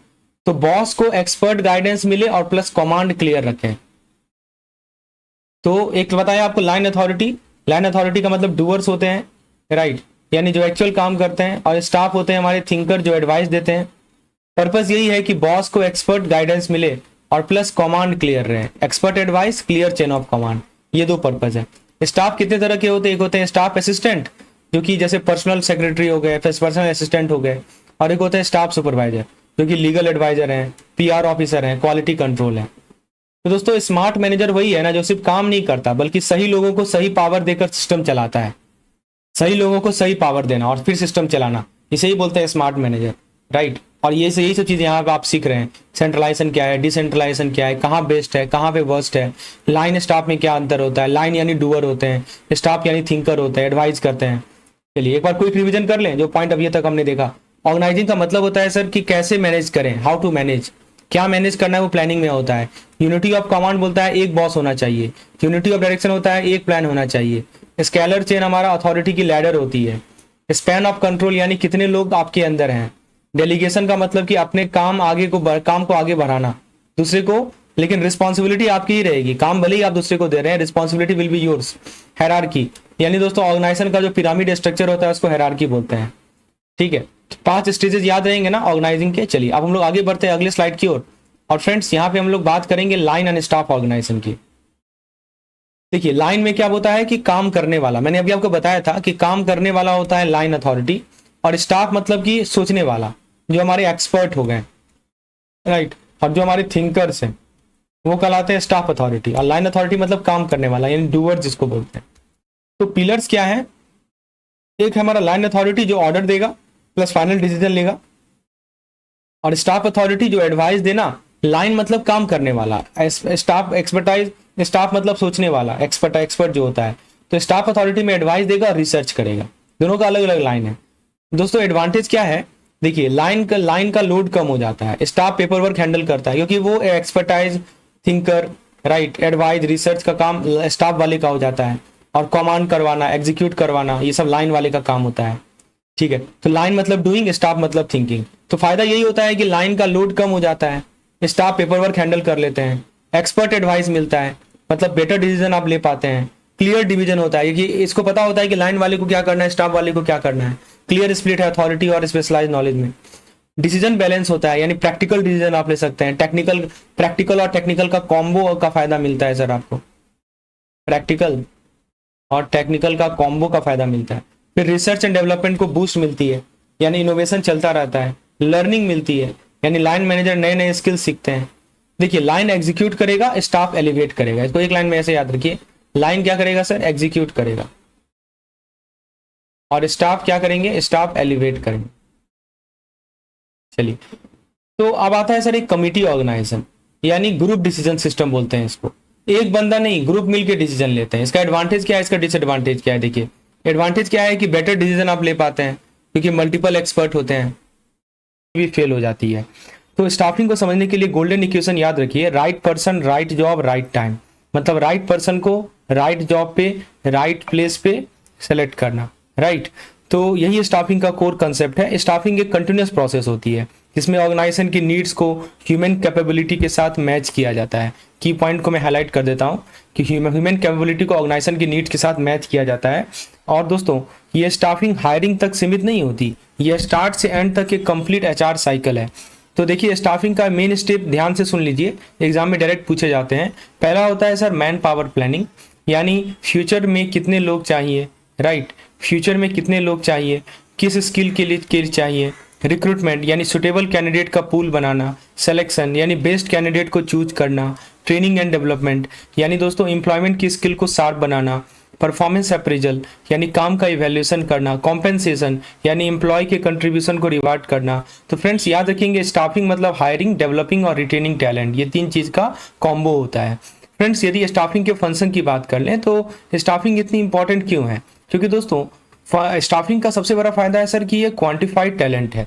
मतलब सिस्टमैटिक प्रोसेस से बेस्ट पॉसिबल कैंडिडेट मिलते हैं, आपको बेस्ट पॉसिबल कैंडिडेट मिलते हैं इससे।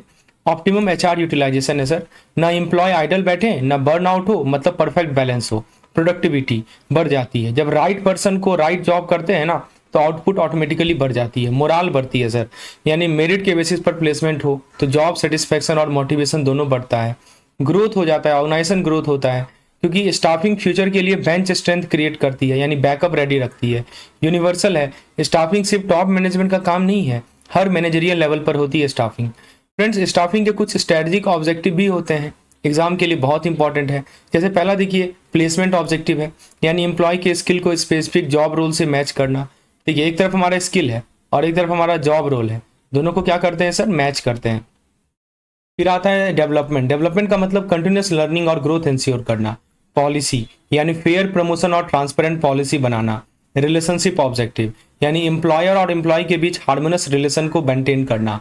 Loyalty, long term commitment, high moral और ट्रस्ट। तो दोस्तों, हमने इस स्लाइड से ये सीखा कि स्टाफिंग का मतलब होता है right person, right job, right time. Staffing एक लगातार प्रोसेस है, ये सब वर्ड को ध्यान रखेंगे, कंटिन्यूस प्रोसेस होता है, और हायरिंग से लेकर कॉम्पेंसेशन तक सब कुछ इसमें आता है। देख सकते हैं ना, हमने मैन पावर प्लान की, हमने हायर की, रिक्रूटमेंट की, सिलेक्शन की, उन्हें कॉम्पेंसेशन दिया, everything comes under it. Productivity, moral और ग्रोथ डायरेक्टली स्टाफिंग से लिंक्ड है जी। देखिए, ये सब कीवर्ड लिखा है। और दोस्तों, स्टाफिंग हर मैनेजरियल लेवल पे होता है, सभी लेवल पे हैं दोस्तों। It perform all at all the managerial level. I hope ये चीज़ें क्लियर हुई होंगी। सेकेंड स्लाइड की ओर बढ़ें तो फ्रेंड्स देखिए, अब हम स्टाफिंग का डीएनए को समझेंगे। ये वही पार्ट है जहां एग्जामिनर स्टेटमेंट को ट्विस्ट करता है। तो दोस्तों, डीएनए ऑफ स्टाफिंग सबसे पहले क्या है सर? इंडिविजुअल सेंट्रिक है। मतलब ये हुआ सर कि स्टाफिंग का फोकस जॉब से ज़्यादा पर्सन पे होता है, हर इंडिविजुअल की यूनिक पोटेंशियल कंसीडर की जाती है, राइट। जितने भी इंडिविजुअल हैं उनकी यूनिक पोटेंशियल शेयर के कंसीडर की जाती है। स्टाफिंग का फोकस दोस्तों जॉब से ज़्यादा पर्सन पे होता है, it is more person focused, right. Her individual की यूनिक पोटेंशियल कंसीडर की जाती है। और दोस्तों, स्टाफिंग जॉब सेंट्रिक है, right. Staffing in it is job centric. मतलब कि ये कहना गलत है, एक्चुअली स्टाफिंग जॉब सेंट्रिक नहीं है दोस्तों, ये एक्चुअली इंडिविजुअल सेंट्रिक है ना। ये बहुत इंपॉर्टेंट लाइन है, ये इंडिविजुअल सेंट्रिक है, जॉब सेंट्रिक नहीं है। स्टाफिंग का फोकस जॉब पे नहीं है दोस्तों, ये इसका फोकस है पर्सन पे, राइट, इंडिविजुअल सेंट्रिक है। फिर दूसरा पॉइंट लिखा है सर ये परवेजिव है। अब इसका मीनिंग क्या होता है, राइट, देखिए परवेजिव का मतलब होता है सर कि स्टाफिंग सिर्फ एचआर डिपार्टमेंट का काम नहीं है, हर मैनेजर एक स्टाफिंग मैनेजर होता है, जूनियर से टॉप लेवल तक, यानी एक यूनिवर्सल फंक्शन है। फिर है सर कंटिन्यूस प्रोसेस होता है, स्टाफिंग कभी खत्म नहीं होती, हायरिंग होती रहेगी, ट्रेनिंग चालू रहेगी, प्रमोशन, ट्रांसफर, रिटायरमेंट सब चलता रहेगा। तो हम यदि इसको बोले वन टाइम एक्टिविटी, यहाँ पे वर्ड लिखा है कंटिन्यूस प्रोसेस, यदि हम इसको बोले one time activity then it is wrong to से one time activity, it is always continuous process. Next point we have is humans oriented, which means staffing machine से डील नहीं करती, ह्यूमन से deal करती है, right. Staffing never deals with machine, मैं यहाँ पे लिख देता हूँ दोस्तों कि स्टाफिंग जो है they do not deal with, right, staffing machine से डील नहीं करती, किससे डील करती है सर, ह्यूमन से डील करती है। इमोशन, साइकोलॉजी, बिहेवियर, इसीलिए डिसीजन काफ़ी कॉम्प्लेक्स होते हैं स्टाफिंग के, राइट। फिर लिखा है सर मल्टी डिसिप्लिनरी है, मतलब स्टाफिंग मल्टीपल सब्जेक्ट से हेल्प लेती है, जैसे साइकोलॉजी जिसमें आता है टेस्टिंग या बिहेवियर, सोशियोलॉजी जिसमें आता है ग्रुप डायनेमिक, सिंगल डिसिप्लिन नहीं है, मल्टी डिसिप्लिनरी है। एक तरह का आर्ट है प्लस साइंस है, स्टाफिंग एक कॉम्बिनेशन है, साइंस यानी स्टैंडर्डाइज टेस्ट, आर्ट यानी इंटरव्यू, गट फीलिंग और जजमेंट। इसीलिए स्टाफिंग प्योर साइंस या प्योर आर्ट नहीं है दोस्तों, स्टैंडर्डाइज टेस्ट है और गट फीलिंग और इंटरव्यूइंग है। तो दोस्तों हमने क्या सीखा, इसके कुछ कैरेक्टरिस्टिक दे रखे हैं, जैसे कि पहला लिखा है सोशल रिस्पॉन्सिबिलिटी, मतलब स्टाफिंग का इम्पैक्ट डायरेक्टली लोगों की लाइवलीहुड पर पड़ता है, dealing with human livelihood responsibly, इसीलिए रिस्पॉन्सिबिलिटी बहुत ज़्यादा होती है। स्टाफिंग का इम्पैक्ट कहाँ पड़ता है सर, लोगों की लाइवलीहुड पे डायरेक्टली इम्पैक्ट पड़ता है। फिर डिस्टिंक्ट फंक्शन लिखा है, यानी स्टाफिंग प्लानिंग अलग, कंट्रोलिंग अलग, स्टाफिंग एक सेपरेट एचआर फंक्शन है। External influence, staffing external factor से भी अफेक्टेड होते हैं, जैसे कि government labour law, education system, market competition. तो स्टाफिंग एक्सटर्नल कहने का मतलब स्टाफिंग प्योर इंटरनल फंक्शन नहीं है, आप देख सकते हैं ना एक्सटर्नल फैक्टर भी इनको अफेक्ट कर रहे हैं। दोस्तों यहाँ पे स्टाफिंग के 3 फैसेट दिए हुए हैं, ठीक है, बहुत फेवरेबल एग्जाम एरिया है। सबसे पहला होता है सर रिक्रूटमेंट, रिक्रूटमेंट यानी पॉजिटिव होता है, यानी मैक्सिमम कैंडिडेट को अट्रैक्ट करना जितना हो सके। पॉजिटिव क्यों है, क्योंकि पूल एक्सपेंड होता है, राइट, पॉजिटिव इसलिए है क्योंकि पूल एक्सपेंड होता है। सेकंड लिखा है सर सिलेक्शन, सिलेक्शन का मतलब क्या हुआ कि अनसुटेबल कैंडिडेट को रिजेक्ट करना, राइट। तो ये एक तरह का फिल्टरिंग प्रोसेस है। स्टाफिंग के पहले रिक्रूटमेंट आप करेंगे, फिर एक सिलेक्शन मतलब फिल्टरिंग कर रहे हैं, फिर आता है सर ट्रेनिंग, ट्रेनिंग यानी कि एग्जिस्टिंग एम्प्लॉय के स्किल को इंप्रूव करना। और ट्रेनिंग एक नेगेटिव है, ट्रेनिंग नेगेटिव नहीं है, सॉरी, ट्रेनिंग पॉजिटिव है। इसको याद रखेंगे, RST, रिक्रूटमेंट सिलेक्शन ट्रेनिंग। तो पॉजिटिव नेगेटिव पॉजिटिव, राइट। तो अब देखिए दोस्तों रिक्रूटमेंट में थोड़ा सा डीप डाइव करें, रिक्रूटमेंट और सिलेक्शन में क्या अंतर है, इस टेबल में बताया गया है। तो सबसे पहले देखिए इस डिफरेंस को एग्जामिनर हर साल घुमा फिरा के पूछता है। रिक्रूटमेंट का नेचर पॉजिटिव होता है, ऑब्जेक्टिव है सर कि टैलेंट पूल को क्रिएट करना, ब्रॉड होता है, इंक्लूसिव होता है, आउटकम क्या मिलता है, हमारे पास एक लिस्ट मिलता है एप्लीकेंट का। जबकि सिलेक्शन सर नेगेटिव होता है, ये जो है बेस्ट कैंडिडेट को चूज करता है, इसमें नैरो प्रोसेस है, एक्सक्लूसिव प्रोसेस है, और ये इसमें आउटकम होता है अपॉइंटमेंट लेटर। तो दोनों में अंतर समझ में आ रहा है आपको ना। तो रिक्रूटमेंट के कारण अपॉइंटमेंट लेटर आएगा, ऐसा लिख देगा ऑप्शन, एक ऑप्शन लिख देगा, does recruitment leads to appointment letter, the answer is no, recruitment leads to list of applicant, which is more positive, which is positive in nature, recruitment or selection, the answer is recruitment.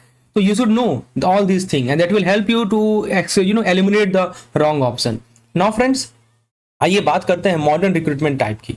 Organisation के अंदर से ही लोग promote किए जाते हैं, right.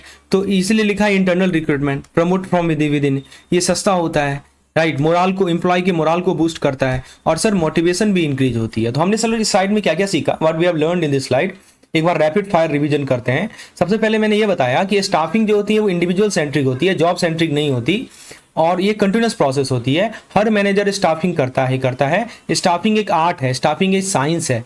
Recruitment positive होती है, selection negative होती है। रिक्रूटमेंट का आउटकम मिलता है हमें, एप्लीकेंट का लिस्ट मिलता है। सिलेक्शन का आउटकम है कि हमें अपॉइंटमेंट लेटर मिलती है। इंटरनल रिक्रूटमेंट मोरल बूस्ट करता है। और भी कुछ पॉइंट लिखे हैं जी, जरा इसको भी देखिए। फिर लिखा है दोस्तों कि रिटेन रिक्रूटमेंट एक एक्सक्लूसिव एजेंसी होती है। कंपनी क्या करती है, अपफ्रंट फी पे करती है। मोस्टली जो हमारे टॉप लेवल एग्जीक्यूटिव्स होते हैं ना, जो हमारे टॉप लेवल एग्जीक्यूटिव्स होते हैं उनके लिए रिटेन अर्निंग होता है, राइट, और एडवांस में पेमेंट होता है। कंटिजेंसी क्या होती है सर, कंटिजेंसी रिक्रूटमेंट क्या होती है, इसमें एजेंसी को तभी पेमेंट मिलती है जब कैंडिडेट सक्सेसफुली हायर हो जाता है। कैंडिडेट एजेंसी को पेमेंट मिलती है, इसको बोलते हैं कंटिजेंसी, यानी एजेंसी को हायर किए जाते हैं कि आप कैंडिडेट्स को लाओ, राइट। और जब कैंडिडेट सक्सेसफुली हायर हो जाएगा तब उसको पेमेंट मिलेगी। आउट प्लेसमेंट क्या होता है? ये रिक्रूटमेंट का ह्यूमन साइड नेचर है, इसको आप कह सकते हैं this is a human side nature of recruitment.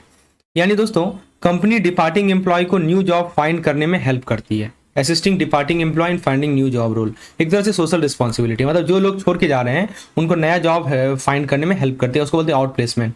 Reverse recruiting, यानी ये एम्प्लॉय सेंट्रिक कंसेप्ट है, ऑर्गेनाइजेशन एम्प्लॉय को ग्रेसफुली एग्जिट और ट्रांजिशन करने में मदद करता है। चलिए तो दोस्तों इसका प्रोसेस फ्लोचार्ट मैं आपको दिखा देता हूं कि फ्लोचार्ट को इग्नोर मत करिए, एग्जामिनर सीक्वेंसिंग और मिसिंग स्टेप पर क्वेश्चन बनाता ही है कि कौन सा स्टेप मिसिंग है। देखिए सबसे पहले कंप्लीट जर्नी ऐसा है कि वैकेंसी आई, इसका क्यों जरूरी है वैकेंसी लाने की, स्ट्रेटजी बनाओ, इंटरनल करना है या एक्सटर्नल रिक्रूटमेंट करना है, स्क्रीनिंग क्राइटेरिया को फिक्स करो, जॉब डिस्क्रिप्शन डालो कि जॉब में क्या क्या चाहिए मुझे, इंटरव्यू प्लानिंग करो, एडवर्टीजमेंट करो, राइट, बैकग्राउंड चेक फ्रेमवर्क करो, स्क्रीनिंग करो, interview, background check, offer, onboarding, right. चलिए अब दे देगा कैसे पता है, पहले दे देगा ऑफर लिख देगा फिर लिख देगा एप्लीकेशन। अरे ऐसा कैसे होगा, पहले एप्लीकेशन आता है तब ना, इसीलिए ये ऑर्डर सीक्वेंस एक बार दिमाग में रखिए, पहले सर एप्लीकेशन लाएंगे तभी तो ऑफर करेंगे। अब सर सिलेक्शन स्टेप क्या होते हैं, तो सिलेक्शन एक फिल्टरिंग टनल है, हर स्टेप कैंडिडेट को कम करता जाता है। जैसे देखिए स्टेप बाय स्टेप में बात करें, पहले होता है सर प्रिलिमिनरी इंटरव्यू होते हैं, सिलेक्शन की बात कर रहे हैं। अभी जो ऊपर हमने बात की वो रिक्रूटमेंट की जर्नी की हमने बात की। सिलेक्शन में क्या होता है कि पहले प्रिलिमिनरी इंटरव्यू करेंगे, तो जो अनफिट कैंडिडेट है उसको एलिमिनेट किया जाएगा, फिर एप्लीकेशन फॉर्म लिया जाएगा, कंप्लीट डेटा कलेक्ट किया जाएगा, स्क्रीनिंग की जाएगी, यानी सीवी को जेडी के साथ मैच किया जाएगा, जो इंडिविजुअल का सीवी है, करिकुलम विटाई बोलते हैं इसे, उसको जॉब डिस्क्रिप्शन से मैच किया जाएगा, एम्प्लॉय का टेस्ट किया जा सकता है, आईक्यू, एप्टीट्यूड या पर्सनैलिटी, राइट। फिर इंटरव्यू, फॉर्मल इंटरव्यू लिया जा सकता है, राइट। तो फॉर्मल इंटरव्यू लिया जा सकता है, इसमें स्किल, एटीट्यूड और पर्सनैलिटी में डीप डाइव किया जाएगा, फिर रेफरेंस चेक लिया जाएगा, पास्ट रिकॉर्ड को वेरीफाई किया जाएगा, फिर मेडिकल एग्जाम लिया जाएगा, यानी फिजिकल फिटनेस इंश्योर करना। तो मेडिकल, अब गलती क्या करेगा ना, स्टेप में पहले लिख देगा मेडिकल एग्जाम को और तब लिखेगा इसके फॉर्मल इंटरव्यू, गलत हो जाएगा ना जी, मेडिकल सबसे लास्ट में होता है। तो ये हमारा सिलेक्शन का स्टेप है। अब बात करते हैं सिस्टम अप्रोच। सर स्टाफिंग एक ओपन सिस्टम है, क्लोज सिस्टम नहीं, याद रखेंगे। स्टाफिंग ओपन सिस्टम मतलब ऑर्गेनाइजेशन के बाहर, ऑर्गेनाइजेशन के अंदर के फैक्टर दोनों इंपैक्ट डालते हैं स्टाफिंग पे, इसीलिए बोलते हैं ओपन सिस्टम। सबसे खुला हुआ है, मतलब एक्सटर्नल फैक्टर का भी इम्पैक्ट पड़ता है, इंटरनल का तो पड़ता ही पड़ता है। अब वो कौन कौन से फैक्टर्स हैं जी, जैसे एचआर के पॉलिसी, इंटरनल की बात कर रहे हैं हम पहले, एचआर के policy, organisation climate, reward system, ये सब इंटरनल फैक्टर्स हैं। एक्सटर्नल फैक्टर में टेक्नोलॉजी का इन्फ्लुएंस, टेक्नोलॉजी में वेब चेंज आ जाना, राइट, गवर्नमेंट का रेगुलेशन, एजुकेशन लेवल। तो आपको क्या लिख देगा वर्ड कि स्टाफिंग आइसोलेशन में काम करता है, स्टाफिंग वर्क इन आइसोलेशन, क्या बोलिएगा, सही वर्ड है? नहीं, कैसे स्टाफिंग तो एक ओपन सिस्टम है, इंटरनल फैक्टर भी इसको प्रभावित करते हैं, एक्सटर्नल फैक्टर भी प्रभावित करते हैं। तो ये कहना कि ये एक आइसोलेशन में काम करता है बिल्कुल गलत है। अब सर सवाल ये है कि कितने मैनेजर चाहिए, तो आंसर पर डिपेंड करता है। और कौन से फैक्टर डिपेंड करते हैं कि देखिए यदि बड़ी ऑर्गेनाइजेशन है तो ज़्यादा मैनेजमेंट लेयर चाहिए होंगे, फिर वो कॉम्प्लेक्सिटी पे डिपेंड करता है कि वर्क कितना कॉम्प्लेक्स है। देखिए टेक्निकल फील्ड में आपको क्लोजर सुपरविजन चाहिए। फिर आप बात करते हैं एक्सपेंशन की, नए नए ब्रांच हैं तो आपको प्री हायरिंग चाहिए, टर्नओवर डिपेंड करता है, यदि टर्नओवर ज़्यादा है तो ज़्यादा मैनेजर चाहिए स्टेबिलिटी के लिए जोन। तो इसमें चाहे एचआर डिपार्टमेंट कितना भी बड़ा हो, रिस्पॉन्सिबिलिटी किससे आती है, इंडिविजुअल मैनेजर ही आती है, राइट। तो कंपनी का एचआर डिपार्टमेंट कितना भी बड़ा हो मैटर नहीं करता, फाइनल जिम्मेवारी आती है सर इंडिविजुअल मैनेजर पे। एचआर सपोर्ट करता है लेकिन डिसीजन मैनेजर का होता है। फाइनल एचआर क्या करेगा सर, एचआर सपोर्ट करेगा आपको, इसीलिए बोला ना कंपनी का एचआर डिपार्टमेंट कितना भी बड़ा हो वो इंडिविजुअल मैनेजर ही मैनेजर डिसीजन लेता है। फिर एक बात होती है टैलेंट बैलेंस, मतलब कि इंटरनल कैंडिडेट मोरल बूस्ट करेंगे, यदि एक्सटर्नल हायरिंग करेंगे तो फिर आपका फ्रेश आइडिया और इनोवेशन आएगा। तो इंटरनल केवल कहा जाए कि नहीं इंटरनल हायरिंग आइडियल होता है, नहीं दोस्तों, यदि आप एक्सटर्नल टैलेंट को हायर करते हैं ना तो आपके पास इनोवेशन आता है, कुछ नए नए आइडियाज होते हैं वो आते हैं। तो अभी हमने क्या करा, एक बार फुल्ली रिवाइज कर लेते हैं स्लाइड को। मैंने ये कराया था कि पहले अपफ्रंट पेमेंट करो, टॉप लेवल एग्जीक्यूशन के लिए यही होता है। फिर कंटिजेंसी रिक्रूटमेंट बताया था कि सक्सेस होने पे पे करो, रिक्रूटमेंट फ्लो ऑनबोर्डिंग के साथ खत्म हो जाता है। याद देखिए ऑनबोर्ड कर लेंगे तो ये लास्ट स्टेप है, ये इसका स्टेप याद रखिएगा। और सिलेक्शन स्टेप पे फिल्टर किया जाए और स्टाफिंग ऑफिस होता है, फाइलिंग रिस्पांसिबिलिटी मैनेज होती है, इंटरनेशनल में बैलेंस मेंटेन करना है। अब सर आगे बात करते हैं अगले स्लाइड की। एक कॉमन गलती होती है कि लोग ये है सर इसमें ना एक हमारा ओपन सिस्टम है, राइट, ये वैक्यूम में एग्जिस्ट नहीं करती, मतलब स्टाफिंग लगातार इंटरेक्ट करती है ऑर्गेनाइजेशन के अंदर के फैक्टर से। जैसे मैंने आपको कुछ इंटरनल फैक्टर बताया था यहाँ पे, HR policy, organisation climate, reward system, और साथ ही साथ ये एक्सटर्नल फैक्टर से भी प्रभावित होती है, राइट। जैसे कि आपको बताया था कि टेक्नोलॉजी में शिफ्ट होना, सरकार का रेगुलेशन, एजुकेशन लेवल, तो ये बातें ध्यान रखनी है। राइट। तो दोस्तों देखिए, ये डिपेंड करता है कि आपको ये डिपेंड करता है कि मैनेजमेंट है वो डिपेंड करते हैं ऑर्गेनाइजेशन स्ट्रक्चर पे, बिजनेस का साइज क्या है, वर्क की कॉम्प्लेक्सिटी क्या है, एक्सपेंशन प्लान क्या है, ये सारे फैक्टर हैं। इसकी हम बात करेंगे अभी। और सिर्फ इंटरनल हायरिंग मोराल के लिए अच्छी होती है, गलत है। एक्सटर्नल हायरिंग का भी बहुत यूजफुल है। ठीक है, तो रिक्रूटमेंट सर एक बार लिस्ट को रिकॉल कर लीजिए, मेन पॉइंट को एक जगह लेकर आया हूँ। रिक्रूटमेंट जो होता है पॉजिटिव होता है, सिलेक्शन जो होता है नेगेटिव होता है, स्टाफिंग 24/7/365 होता है, ऑनगोइंग प्रोसेस है। रूल ये बताता है सर कि सिलेक्शन के 7 स्टेप होते हैं, ऐसे सिलेक्शन, ऐसे 7, और मैनेजर जो किंग होते हैं अपने स्टाफिंग के डिसीजन। तो इसमें होती है। अब सब और फाइनल सिलेक्शन और ट्रेनिंग की स्टूडेंट एक बहुत कॉमन मिसअंडरस्टैंडिंग में होती है कि स्टाफिंग आइसोलेटेड एक्टिविटी नहीं होती, ओपन सिस्टम है। ये पहली बात कि ओपन सिस्टम है सर, ऑर्गेनाइजेशन के अंदर ऑर्गेनाइजेशन के बहुत सारे फैक्टर इसको इन्फ्लुएंस करते हैं। चलिए, अब इसमें बात की जा रही है final mile, final stage work flow. Selection का प्रोसेस सिर्फ इंटरव्यू पे खत्म नहीं होता, रियल एक्शन तो लास्ट स्टेज में होता है जी। अब वो क्या है, तो फाइनल स्टेज सब तब एक्टिवेट होता है जब आपका टेस्ट, जब आपका इंटरव्यू, जब आपका मेडिकल एग्जाम, राइट, ये सक्सेसफुली कंप्लीट हो जाते हैं। राइट, तो ये हमारा फाइनल टेस्ट होता है सर, इसको नोट कीजिएगा, बहुत इंपॉर्टेंट लाइनें बता रहा हूं कि फाइनल स्टेज तब एक्टिवेट होता है, राइट, जब आप test, interview, medical examination successfully complete हो जाते हैं। इसके बाद ऑर्गेनाइजेशन एक फॉर्मल इंस्ट्रूमेंट इशू करता है, तो इसको बोलते हैं अपॉइंटमेंट लेटर। क्या बोलते हैं सर, अपॉइंटमेंट लेटर। तो इसमें क्या होता है, ईमेल के थ्रू देता है या फिजिकल कॉपी के फॉर्मेट में। तो कहने का मतलब यदि ये बोले क्या सिलेक्शन इंटरव्यू के साथ खत्म हो जाता है, नहीं दोस्तों, सबसे इंपॉर्टेंट डॉक्यूमेंट है अपॉइंटमेंट लेटर, एक फॉर्मल इंस्ट्रूमेंट इशू करता है। इसमें कुछ क्लाउजेज होते हैं।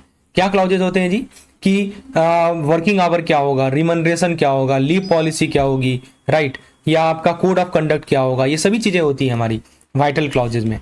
अब सर इसका इनिशियल स्टेटस क्या होता है, अपॉइंटमेंट लेटर नॉर्मली एक कंडीशन के साथ आता है, इसको बोलते हैं कंडीशनल या प्रोविशनरी बेसिस। तो पहले परमानेंट नहीं होता है, कंडीशनल होता है, प्रोविशनरी बेसिस पे होता है, राइट। और अल्टीमेट गोल यही है कि कंफर्मेशन, परमानेंट स्टेटस मिलता है लेकिन सिर्फ तब जब परफॉर्मेंस सेटिस्फैक्टरी हो। अब सर सवाल है सिलेक्शन क्यों मैटर करता है, इसका स्ट्रेटेजिक इंपैक्ट है। क्या इंपैक्ट है, सिलेक्शन अगर गलत हो गया ना तो लॉस हैवी होता है, और सही हो तो कंपनी रॉकेट बन जाती है। सबसे पहले राइट पीपल को राइट जॉब देने से इंडस्ट्रियल एक्सीडेंट कम हो जाती है। स्किल मिसमैच सबसे बड़ा रिस्क होता है दोस्तों, और वो कम होता है यदि हम सही आदमी को सही जॉब दे रहे हैं। स्किल्ड एम्प्लॉय काम फास्ट करते हैं, गोल जल्दी अचीव करते हैं, प्रोडक्टिविटी डायरेक्टली सिलेक्शन से लिंक होती है।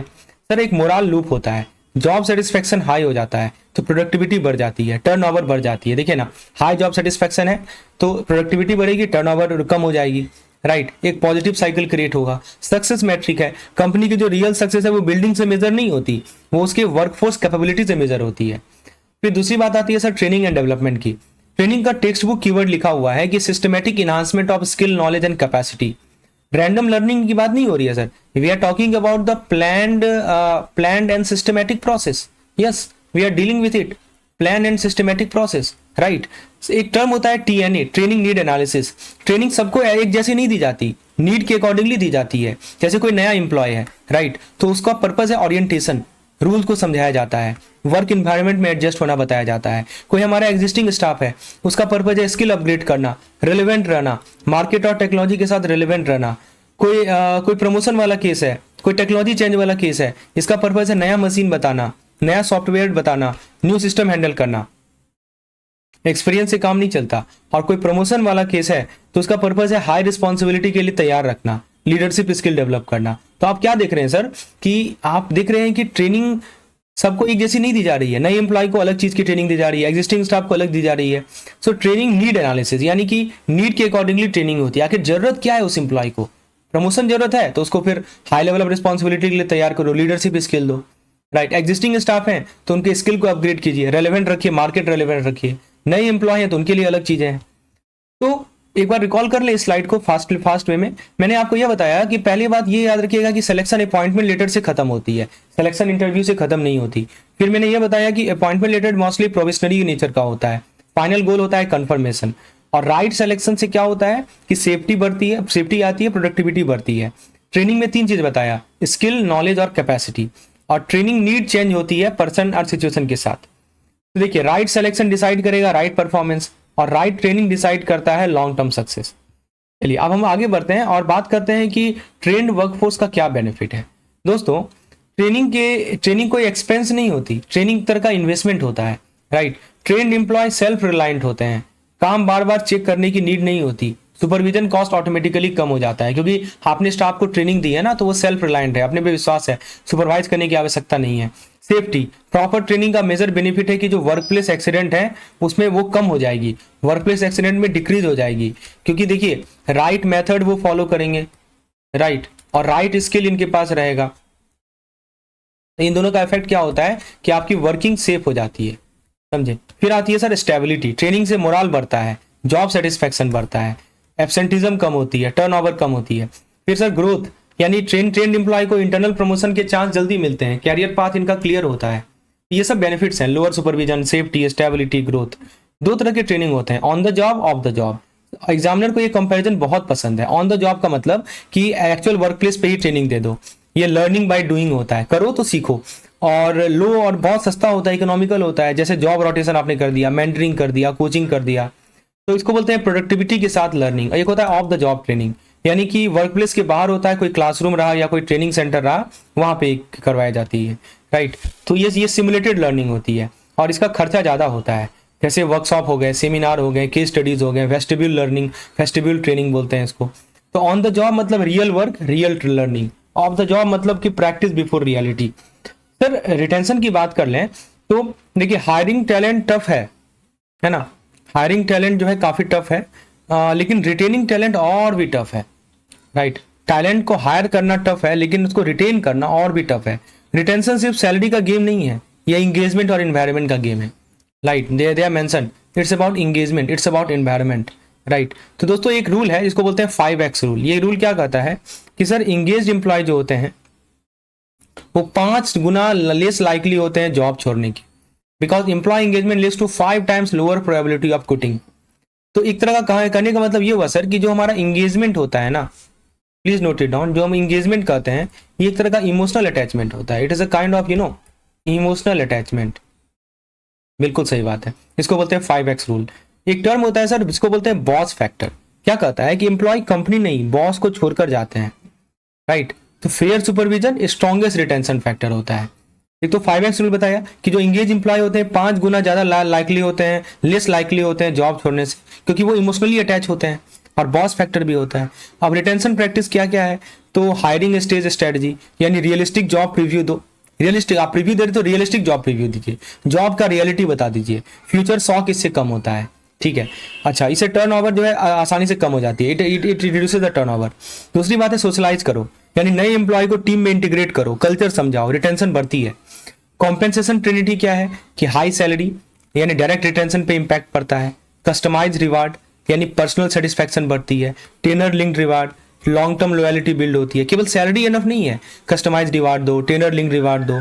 सर रिटेंशन स्ट्रेटजी को जरा कंपेयर करें, देखिए यहाँ पे एक तो लिखा है कॉम्प्रिहेंसिव स्ट्रेटजी और एक लिखा है टारगेटेड स्ट्रेटजी। कॉम्प्रिहेंसिव स्ट्रेटजी का फोकस पूरे के पूरे ऑर्गेनाइजेशन के हेल्थ पे होता है।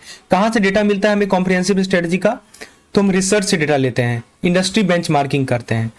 ये बेस्ड है लॉन्ग टर्म प्लानिंग, यदि आप लॉन्ग टर्म पास्ट देखा जा रहा है या पोटेंशियल देखा जा रहा है। जैसे कुछ हमारे पास्ट ओरिएंटेड मेथड होते हैं, यानी हिस्ट्री और एक्चुअल परफॉर्मेंस, एम्प्लॉय ने ऑलरेडी क्या अचीव किया। जैसे एग्जांपल के तौर पर रेटिंग स्केल है, चेक लिस्ट है। ACR समझते हैं क्या होता है, एनुअल कॉन्फिडेंशियल रिपोर्ट बोलते हैं, राइट। ये होता है पास्ट ओरिएंटेड मेथड। और फ्यूचर ओरिएंटेड मेथड क्या है, इनका फोकस क्या है, इनका फोकस है हमारी क्षमता पे, इनका फोकस है फ्यूचर गोल पे। मैंने बताया ना आपको, हमें दो चीज देखना है, या तो पास्ट देखा जा रहा है या पोटेंशियल देखा जा रहा है। तो पोटेंशियल और फ्यूचर गोल, जैसे MBO है, मैनेजमेंट बाय ऑब्जेक्टिव है, मैंने आपको बताया था इसके बारे में पिछले लेक्चर में। यानी MBO पास, जैसे ऑप्शन लिख देगा कि MBO पास परफॉर्मेंस चेक करता है, नहीं दोस्तों, MBO पास परफॉर्मेंस चेक नहीं करता। MBO में हम एक गोल बनाते हैं और हम उसमें 4 स्टेप प्रोसेस होता है। हम ये चेक करते हैं कि हम गोल को अचीव कर पा रहे हैं कि नहीं कर पा रहे हैं। Plan, do, check, act, PDCA बोलते हैं इसको, समझे। तो दो ही चीज होता है हमारा अप्रेजल का तरीका। तो डिटेल्ड पास्ट ओरिएंटेड मेथड में जैसे एक रेटिंग स्केल हो गया कि एम्प्लॉय को न्यूमेरिकल स्कोर दिया जाता है उसके काम के तौर पर 1 से लेकर 10 तक। ये इवेल्यूएटर के 22 होता है। ट्रेट मेथड होता है, सिंपल चेकलिस्ट होती है, यस नो बेस्ड क्वेश्चन होते हैं बिहेवियर पे। फिर आता है सर फोर्स चॉइस मेथड, यानी इवेल्यूएटर को प्री रिटन स्टेटमेंट में से चॉइस करनी पड़ती है, तो कभी कभी स्टेटमेंट कंफ्यूजन भी हो सकता है। फोर्स डिस्ट्रीब्यूशन, यानी एम्प्लॉय को फोर्सफुली डिवाइड किया जाता है, जैसे बेल कर्व नॉर्मल डिस्ट्रीब्यूशन में। और सबसे बड़ा रिस्क ये है, यदि हमारे पास छोटा टीम है ना, यदि ये स्मॉल टीम है सर, तो उसके लिए अनरियलिस्टिक हो जाती है, हाई परफॉर्मेंस टीम के लिए अनफेयर हो जाती है। एक मेथड है, इसको बोलते हैं क्रिटिकल इंसिडेंट मेथड, यानी एम्प्लॉय के खास पॉजिटिव या निगेटिव इवेंट को रिकॉर्ड किए जाते हैं। तो रिस्क क्या होता है कि नेगेटिव पे कभी कभी ज़्यादा फोकस हो जाता है। एक होता है एनुअल कॉन्फिडेंशियल रिपोर्ट, यानी गवर्नमेंट स्टाइल मेथड है, हाईली सब्जेक्टिव होता है, कॉन्फिडेंशियल होता है, एम्प्लॉय को फीडबैक ही नहीं मिलता है, इसके बारे में प्राइवेट रखा जाता है। चलिए, तो यहाँ पे दोस्तों एग्जाम में यदि इफ देन टाइप स्टेटमेंट हो तो इग्नोर मत कीजिएगा। सबसे पहले देखिए, यदि प्रोबेशन पीरियड में परफॉर्मेंस सेटिस्फैक्ट्री है, ये performance is satisfactory during probation, then employee को कंफर्म करना होगा। ये प्रोबेशन पीरियड में परफॉर्मेंस सेटिस्फैक्ट्री है, देन एम्प्लॉय को कंफर्म करना होगा। यदि लार्ज मास ऑफ एम्प्लॉय को ट्रेन करना हो तो ऑफ द जॉब ज़्यादा इफेक्टिव होता है, राइट। यदि इंगेजमेंट कम है तो एट्रिशन, एम्प्लॉय इंगेजमेंट कम है ना, तो एट्रिशन 5 गुना ज़्यादा हो जाएगी। और यदि आपने बेंचमार्क को इग्नोर किया तो फिर टर्नओवर परसेंटेज मीनिंगलेस हो जाता है, राइट। तो देखिए, लर्निंग बाय डूइंग, वेस्टिब्यूल मतलब होता है of the job training, right, ये वर्ड्स याद रखेंगे।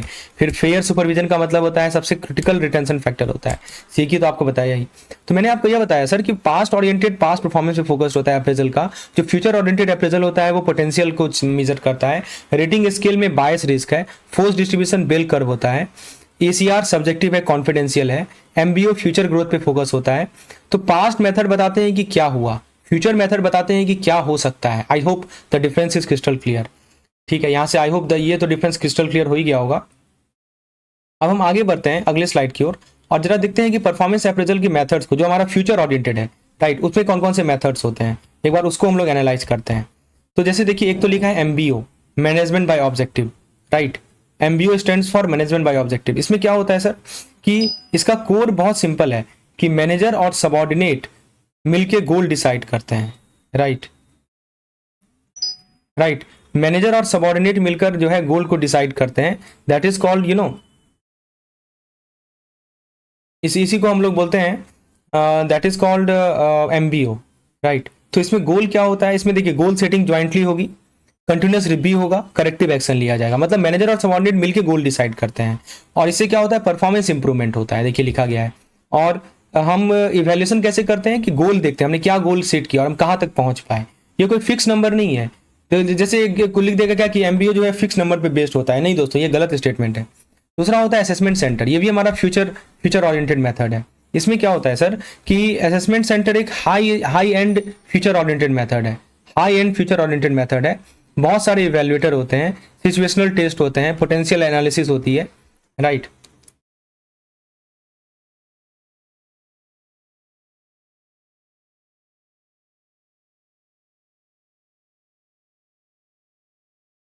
तो ये पॉइंट है, इसको बोलते हैं असेसमेंट सेंटर, राइट। बहुत सारे इवेल्युएटर हैं, सिचुएशनल टेस्ट है, पोटेंशियल असेसमेंट होता है।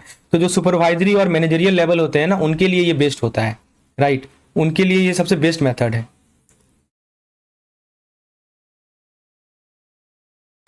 तो उसके बाद सर एक आता है बार्स, BARS बोलते हैं इसको, right, behaviourally anchored rating scale. अच्छा, इसकी एक और बात मैं बता दूं असेसमेंट सेंटर के बारे में कि कलेक्टिव और इंडिविजुअल परफॉर्मेंस दोनों देखा जाता है। 4 ग्रेडिंग कैटेगरीज होती हैं, मल्टीपल टूल यूज होती हैं।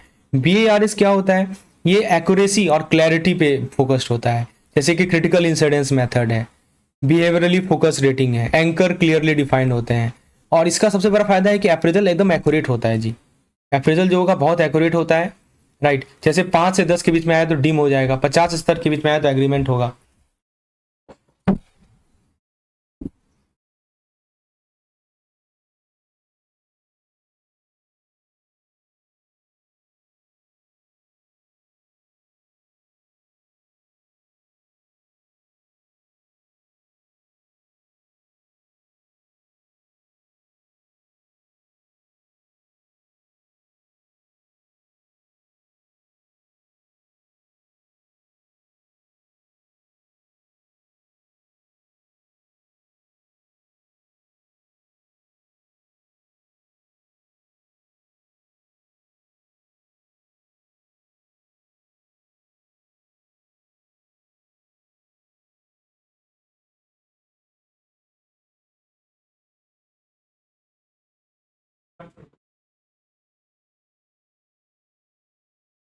Yes, yes, yes.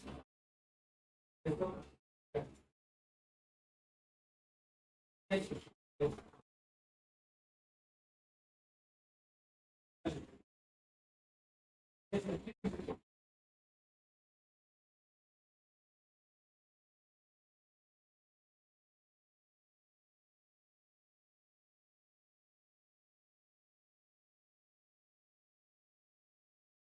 Yes, yes.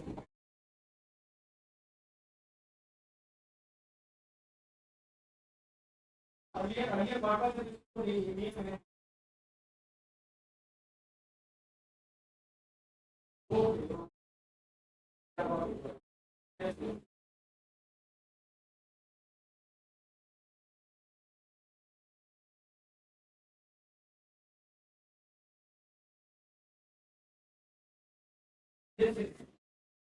Yeah, see, you can clear if you devote at least 2 hours daily basis, 1 hour in the morning and 1 hour in the evening, you can go through it. So right now, there are 5 papers, and out of these, you need to focus on 3 papers right now. That is ABM, BFM, and ABS. So specifically more on BFM, because BFM is not very conceptual. In the case of so what I have done in the case of ABM, I have divided the entire syllabus in 3 tiers, 1, 2, and 3. So tier 1 are those topics which are repeated in the exam. So if you go through the course, and especially the June 2026 crash course folder, so you will see inside ABM I have created the 3 tiers, 1, 2, and 3. So inside that what I have included only those topics, only those chapters which improve the efficiency of question being asked in tier 1. Right? I will put it. What happens is that you start with tier 1 topic and go to the project text because they also require and so if you become master of this, so obviously you are going to get a 20 mark level in the then you should get the topics, right? Which is comparatively less as compared to here, right? And for here we probably need to the people. So because time is less, that's why this method is very beneficial, right? Uh, okay.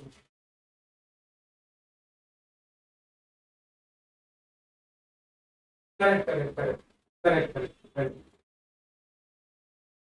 Yes. So, see, in this, we work in the ABM and ABL. ABM also I have done.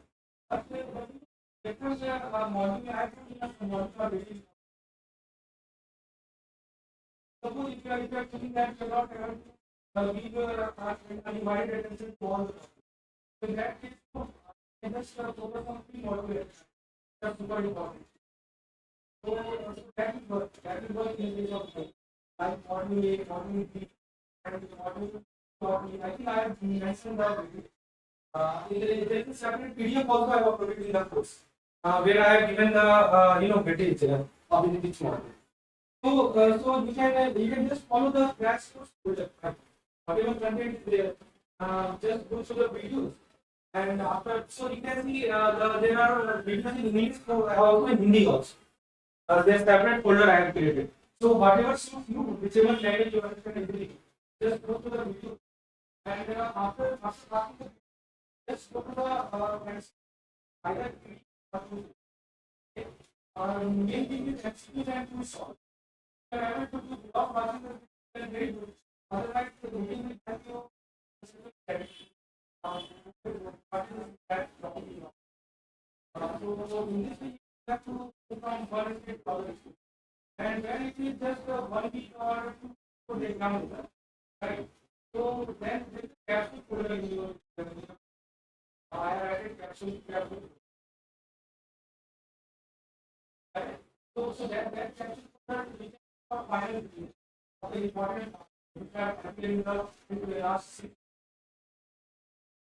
So right now, what I can say is that so that is clear one is clear to topic. Try to have a mastery of a level topic. by going to the video and later just 1 week before the examination, the capsule is formed. Capsule, so that is like the order of the and yeah. Yeah. Right now, focus on here. And one more thing I want to tell you that the BRBL is scheduled just after the ABL, right? In this in the June exam. So at least 1 week in the month of May, you have to devote to BRBL at least 1 week. Okay. And in case of BRBL, I will suggest that you go through the capsule content. That is more than sufficient. Capsule. No need to see the time that obviously do the unit practice. But if you are sort of practicing, capsule content is also good. Because in just 1 day, yeah, in 1 day you cannot complete the entire exam. So we are not given a week. Just after the exam, we will be. So you need to plan in advance. You have to put 1 week.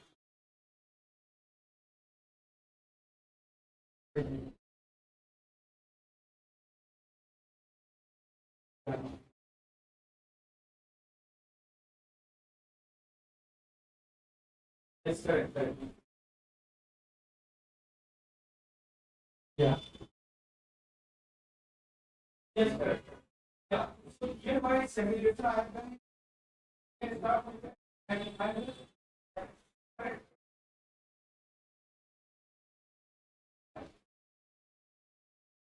And one more thing I want to say that here my this beginning. If I create an I will do in 1 day or so. So also I will do also. Right now you can start to and within by tomorrow, I will do step on here.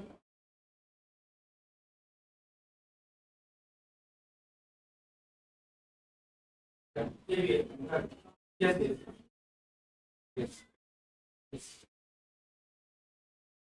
And if you feel out, you can just connect me anytime. If you can just text me on WhatsApp or you can call me, right? No issue.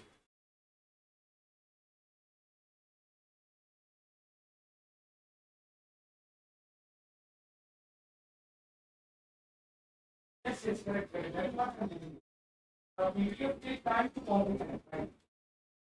You have the analysis and just in that everything that you have already known to the syllabus that is you had at least overview of the chapter. So not many things have changed, right? But some things have been added started. So the video you will have a clear clarity of what are the right points. Because and video we can for vision that can be but right now you have to focus more on health.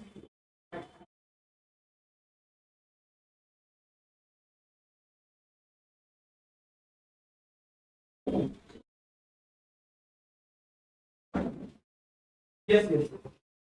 Yes.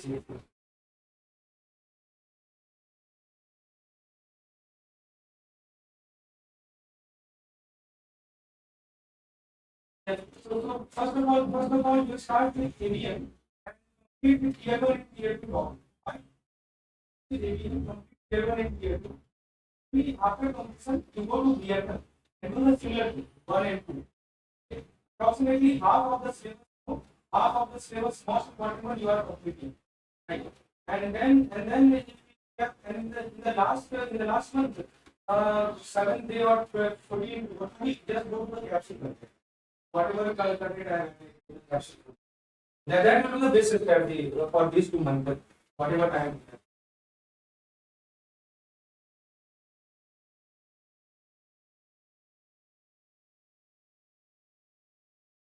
Sure.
नमस्कार friends, एवीएफएम के unit 5 के इस crash course session में आपका स्वागत है।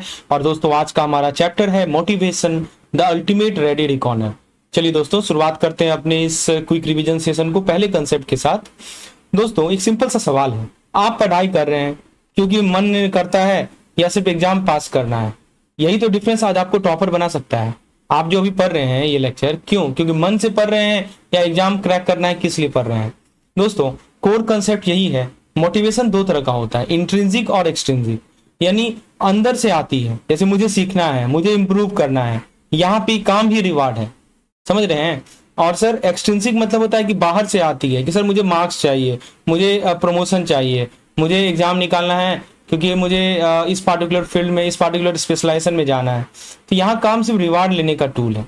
तो intrinsic का मतलब यही होता है सर कि आप इंटरनल रिवार्ड है। एक्सट्रिंसिक का मतलब कि रिवार्ड, इंटरनल रिवार्ड। एक्सट्रिंसिक मतलब रिवार्ड या पनिशमेंट। मोटिवेशन का यूज क्या है दोस्तों कि मोटिवेशन का, अच्छा इससे पहले समझ में आ गया, इंट्रिंसिक यदि है तो बिहेवियर ही रिवार्ड होगा, और यदि एक्सट्रिंसिक है तो बिहेवियर एक टूल है ताकि हमको रिवार्ड मिल पाए। अब सवाल यह है कि मोटिवेटर क्या है, मोटिवेशन का यूज क्या है? Real power. मोटिवेशन बिना कुछ पी पॉसिबल नहीं।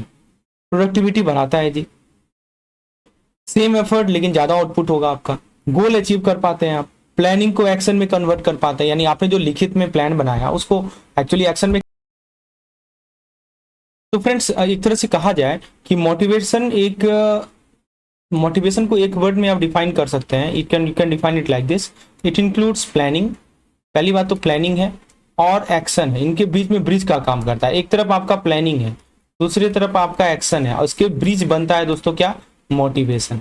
इसके कंपोनेंट्स क्या क्या होते हैं? देखिए, एग्जाम में यही से डायरेक्ट क्वेश्चन आता है। एक होता है सर, 3 कंपोनेंट है, चॉइस, परसिवरेंस, इंटेंसिटी। चॉइस का मतलब क्या हुआ कि डिसीजन लेना, राइट? डिसीजन लेना। जैसे मान लीजिए कोर्स ज्वाइन करना है, आपने चॉइस है, आपने डिसीजन लिया कि सर आज हम सीआईबी का एक कोर्स ज्वाइन करेंगे जिसमें हम लोग क्विकली रिवाइज करेंगे, एमसीक्यूज प्रैक्टिस करेंगे, और फिर हम सीआईबी पहले अटेम्प्ट में निकाल लेंगे। ये आपने चॉइस किया। फिर आता है सर परसिवरेंस, यानी लगातार एफर्ट डालना, कंटिन्यूस एफर्ट डालना, यानी थकने के बाद भी पढ़ना, है ना? आपको फैटिग है लेकिन फिर भी आप पढ़ रहे हैं, ये परसिवरेंस होता है। तीसरा होता है सर इंटेंसिटी, यानी कितनी एनर्जी से आप काम कर रहे हैं, आपका एफर्ट लेवल क्या है, क्या आपका फुल फोकस है, क्या आप फुल फोकस हैं, किसी प्रकार का डिस्ट्रैक्शन तो नहीं है, और क्या आप एक्टिवली पार्टिसिपेट कर रहे हैं। तो कहने का मतलब ये 3 चीजें होती हैं मोटिवेशन में, चॉइस, परसिवरेंस और इंटेंसिटी, राइट? आई होप ये समझ में आ गया हो दोस्तों। कहने का मतलब कि सिर्फ पढ़ना इंपॉर्टेंट नहीं है, कैसे पढ़ रहे हैं, क्यों पढ़ रहे हैं, वही आपका रिजल्ट डिसाइड कर रहा है, राइट? तो यहाँ पे एग्जाम का ट्रैप पॉइंट लिखा हुआ है कि बहुत लोग स्टार्ट तो करते हैं पर फिनिश क्यों नहीं कर पाते? क्योंकि मोटिवेशन के 3 कंपोनेंट में आंसर छिपा हुआ है। यदि मान लीजिए कि आपका परसिवरेंस नहीं है, राइट, आप लगातार एफर्ट नहीं डालते, तो गोल कभी भी अचीव नहीं होगा सर। फिर दूसरी बात है कि आपकी इंटेंसिटी कम है, मतलब परफॉर्मेंस हमेशा एवरेज ही रहेगा, मीडियोकर रहेगा performance, it will always be average. Why? Because intensity नहीं है, परफॉर्मेंस काफी वीक है। चलिए, तो शॉर्टकट याद रखिएगा, स्टार्ट करना आसान है लेकिन लगातार रखना। तो पहली बात तो आपने चॉइस किया कि चलो ठीक है, फिर लेकिन परसिवरेंस और इंटेंसिटी दोनों जरूरी है, कंटिन्यूटी चाहिए, एनर्जी चाहिए, तभी तो सक्सेस मिलेगी। सर एल्डरफर्ग का अर्ग थ्योरी क्या कहता है कि देखिए, मास्लो थ्योरी है, वो भी मोटिवेशन थ्योरी है। मास्लो और अर्ग में डिफरेंस पूछा जाता है, तो मास्लो में दोस्तों याद रखेंगे कि 5 लेवल्स हैं, लेकिन एल्डरफर्ग में 3 लेवल हैं, ERG, existence, relatedness and growth. Existence का मतलब कि आपकी जो बेसिक नीड्स हैं, जैसे आपको फूड चाहिए, आपको हेल्थ चाहिए, राइट, ये फर्स्ट प्रायोरिटी होती है। रिलेटेडनेस का मतलब होता है सर रिलेशनशिप, सोशल नीड, ये सेकंड प्रायोरिटी होती है। और ग्रोथ का मतलब थर्ड प्रायोरिटी होती है, यानी खुद का डेवलपमेंट, पोटेंशियल बनाना, राइट। और सबसे इंपॉर्टेंट कंसेप्ट है यहाँ पे फ्रस्ट्रेशन रिग्रेशन, सबसे इंपॉर्टेंट कंसेप्ट है। यानी अगर हायर नीड फुलफिल नहीं हुई ना, तो इंसान वापस लोअर नीड पर आ जाता है, राइट। तो याद रखेंगे, dropping back to lower need if higher one is not made. Existence में क्या बताया, सबसे बेसिक नीड एग्जिस्टेंस होती है, यानी रिलेटेडनेस बताया आपको कि रिलेशनशिप, सोशल सर्कल, और ग्रोथ यानी सेल्फ डेवलपमेंट। अब दोस्तों बात आती है हर्जबर्ग 2 फैक्टर थ्योरी की। तो 2 फैक्टर में क्या कौन से फैक्टर होते हैं, हाइजीन फैक्टर, मोटिवेशन फैक्टर। तो हाइजीन हमारे डिससेटिस्फायर होते हैं, यानी जैसे सैलरी हो गया, कंपनी पॉलिसी हो गई, वर्किंग कंडीशन हो गई, राइट, ये डिससेटिस्फायर है। एग्जाम्पल के तौर पर आप सैलरी ले लीजिए, कंपनी की पॉलिसी ले लीजिए, या वर्किंग कंडीशन ले लीजिए, राइट। अगर नहीं मिले तो डिससेटिस्फैक्शन होगा, यदि अगर मिल गया तो बस नॉर्मल है। एक होता है मोटिवेटर, यानी सेटिस्फायर, यानी अचीवमेंट, रिकॉग्निशन, रिस्पॉन्सिबिलिटी, अगर ये मोटिवेटर नहीं मिला तो न्यूट्रल रहेगा आदमी, या यदि रहा तो मोटिवेशन बढ़ जाएगा। तो बहुत बड़ा एग्जाम ट्रैप यही होता है दोस्तों, कभी कभी हम लोग हाई सैलरी को मोटिवेशन मान लेते हैं। देखिए दोस्तों, सैलरी हाई होना हाइजीन फैक्टर है, कंपनी की पॉलिसी हाइजीन फैक्टर है। अगर नहीं मिला तो डिससेटिस्फेक्शन आएगा, यदि रहा है तो न्यूट्रल रहेगा, कोई मोटिवेट नहीं करने वाला है। तो हाई सैलरी को मोटिवेटर मत मान लीजिएगा। यहाँ देखिए ब्रेक डाउन किया हुआ है, राइट।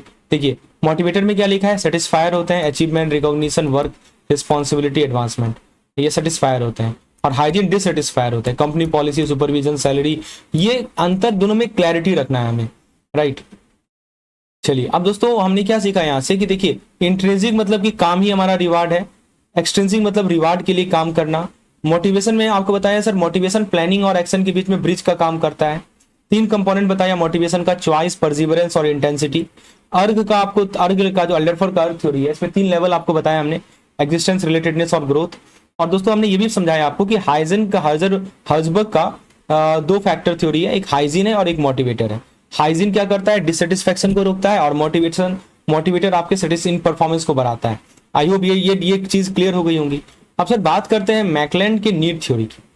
देखिए दोस्तों, ऑफिस में कोई बॉस बनना चाहता है तो कोई सिर्फ लोगों को हाथ के साथ रहना चाहता है, और कोई बस रिजल्ट पे फोकस करता है। यही तो एक्सप्लेन करता है हमारा मैकलेलैंड का नीड थ्योरी। सर इसमें कहा गया है कि 3 लर्न नीड होती हैं, एक है पावर, दूसरा है एफिलिएशन, तीसरा है अचीवमेंट। पावर का मतलब कि हमें कंट्रोल चाहिए, हमें इन्फ्लुएंस चाहिए, इसमें लीडरशिप, स्टेटस कॉन्शियसनेस आता है, राइट। एफिलिएशन का मतलब कि हम लोगों के साथ कनेक्शन चाहिए, हमें सोशल कनेक्शन चाहिए, जैसे फ्रेंडली, कन्फ्लिक्ट अवॉइड करें, अप्रूवल सीख करें। और अचीवमेंट में आता है हमें सक्सेस चाहिए, एक्सेलेंस चाहिए, राइट। सक्सेस एंड एक्सेलेंस चाहिए हमें, इसमें गोल ओरिएंटेड होना, सेल्फ ड्रिवन होना। तो ये होता है हमारा पावर, एफिलिएशन, अचीवमेंट। तो एक बार फिर से रिकॉल कर लीजिए, पावर मतलब कि हमें इन्फ्लुएंस चाहिए, कंट्रोल चाहिए। एफिलिएशन मतलब लोगों के साथ कनेक्ट, नाम ही है ना एफिलिएशन, कनेक्शन करना। अचीवमेंट मतलब कि सक्सेस चाहिए, एक्सेलेंस चाहिए, नाम से क्लियर कीजिए। पावर मतलब कंट्रोल, एफिलिएशन मतलब कनेक्शन, अचीवमेंट मतलब एक्सेलेंस। अब दोस्तों एक प्रोफाइल होता है हाई NACH इंडिविजुअल। तो उसमें क्या होता है सर कि रिस्क मॉडरेट होता है, ना ज्यादा रिस्क है ना कम रिस्क है। फीडबैक जो है ना इमीडिएट चाहिए होता है, they need immediate feedback. Commitment होता है दोस्तों, हाईली डेडिकेटेड होते हैं। और रिवार्ड में क्या होता है सर, इंटरनल सेटिस्फैक्शन जो है मनी से ज्यादा रिवार्डफुल होता है, वैल्यू देते हैं उसे ज्यादा। तो याद रखेंगे दोस्तों, जब भी आपको ये वर्ड दिखे ना हाई NACH, तो इसमें याद रखिएगा कि smart risk plus self driven plus feedback lover, right. Smart risk है, सेल्फ ड्रिवन है, फीडबैक लवर है। तो दोस्तों यदि आपका हाइजीन मिसिंग है ना तो डिससेटिस्फेक्शन होगा, यदि मोटिवेटर को ऐड कर देंगे तो सही सेटिस्फेक्शन आता है, यदि इंट्रिंसिक है तो अंदर से सेटिस्फाई होंगे, यदि हाई एनार्क है तो मॉडरेट रिस्क होगा। अर्ग थ्योरी में 3 नीड ही की बात की गई है। यदि परसिवरेंस आपके पास नहीं है, राइट, तो फिर 0 फेल होगा, ठीक है। तो ये ध्यान रखिएगा। तो अब हम लोग आगे बात करते हैं sir, ultimate cheat sheet summary. McClelland में कितने नीड है, 3 नीड है। हर्जबर्ग में 2 फैक्टर है, अर्ग में 3 नीड है, राइट। अभी आपको मैंने ये बताया था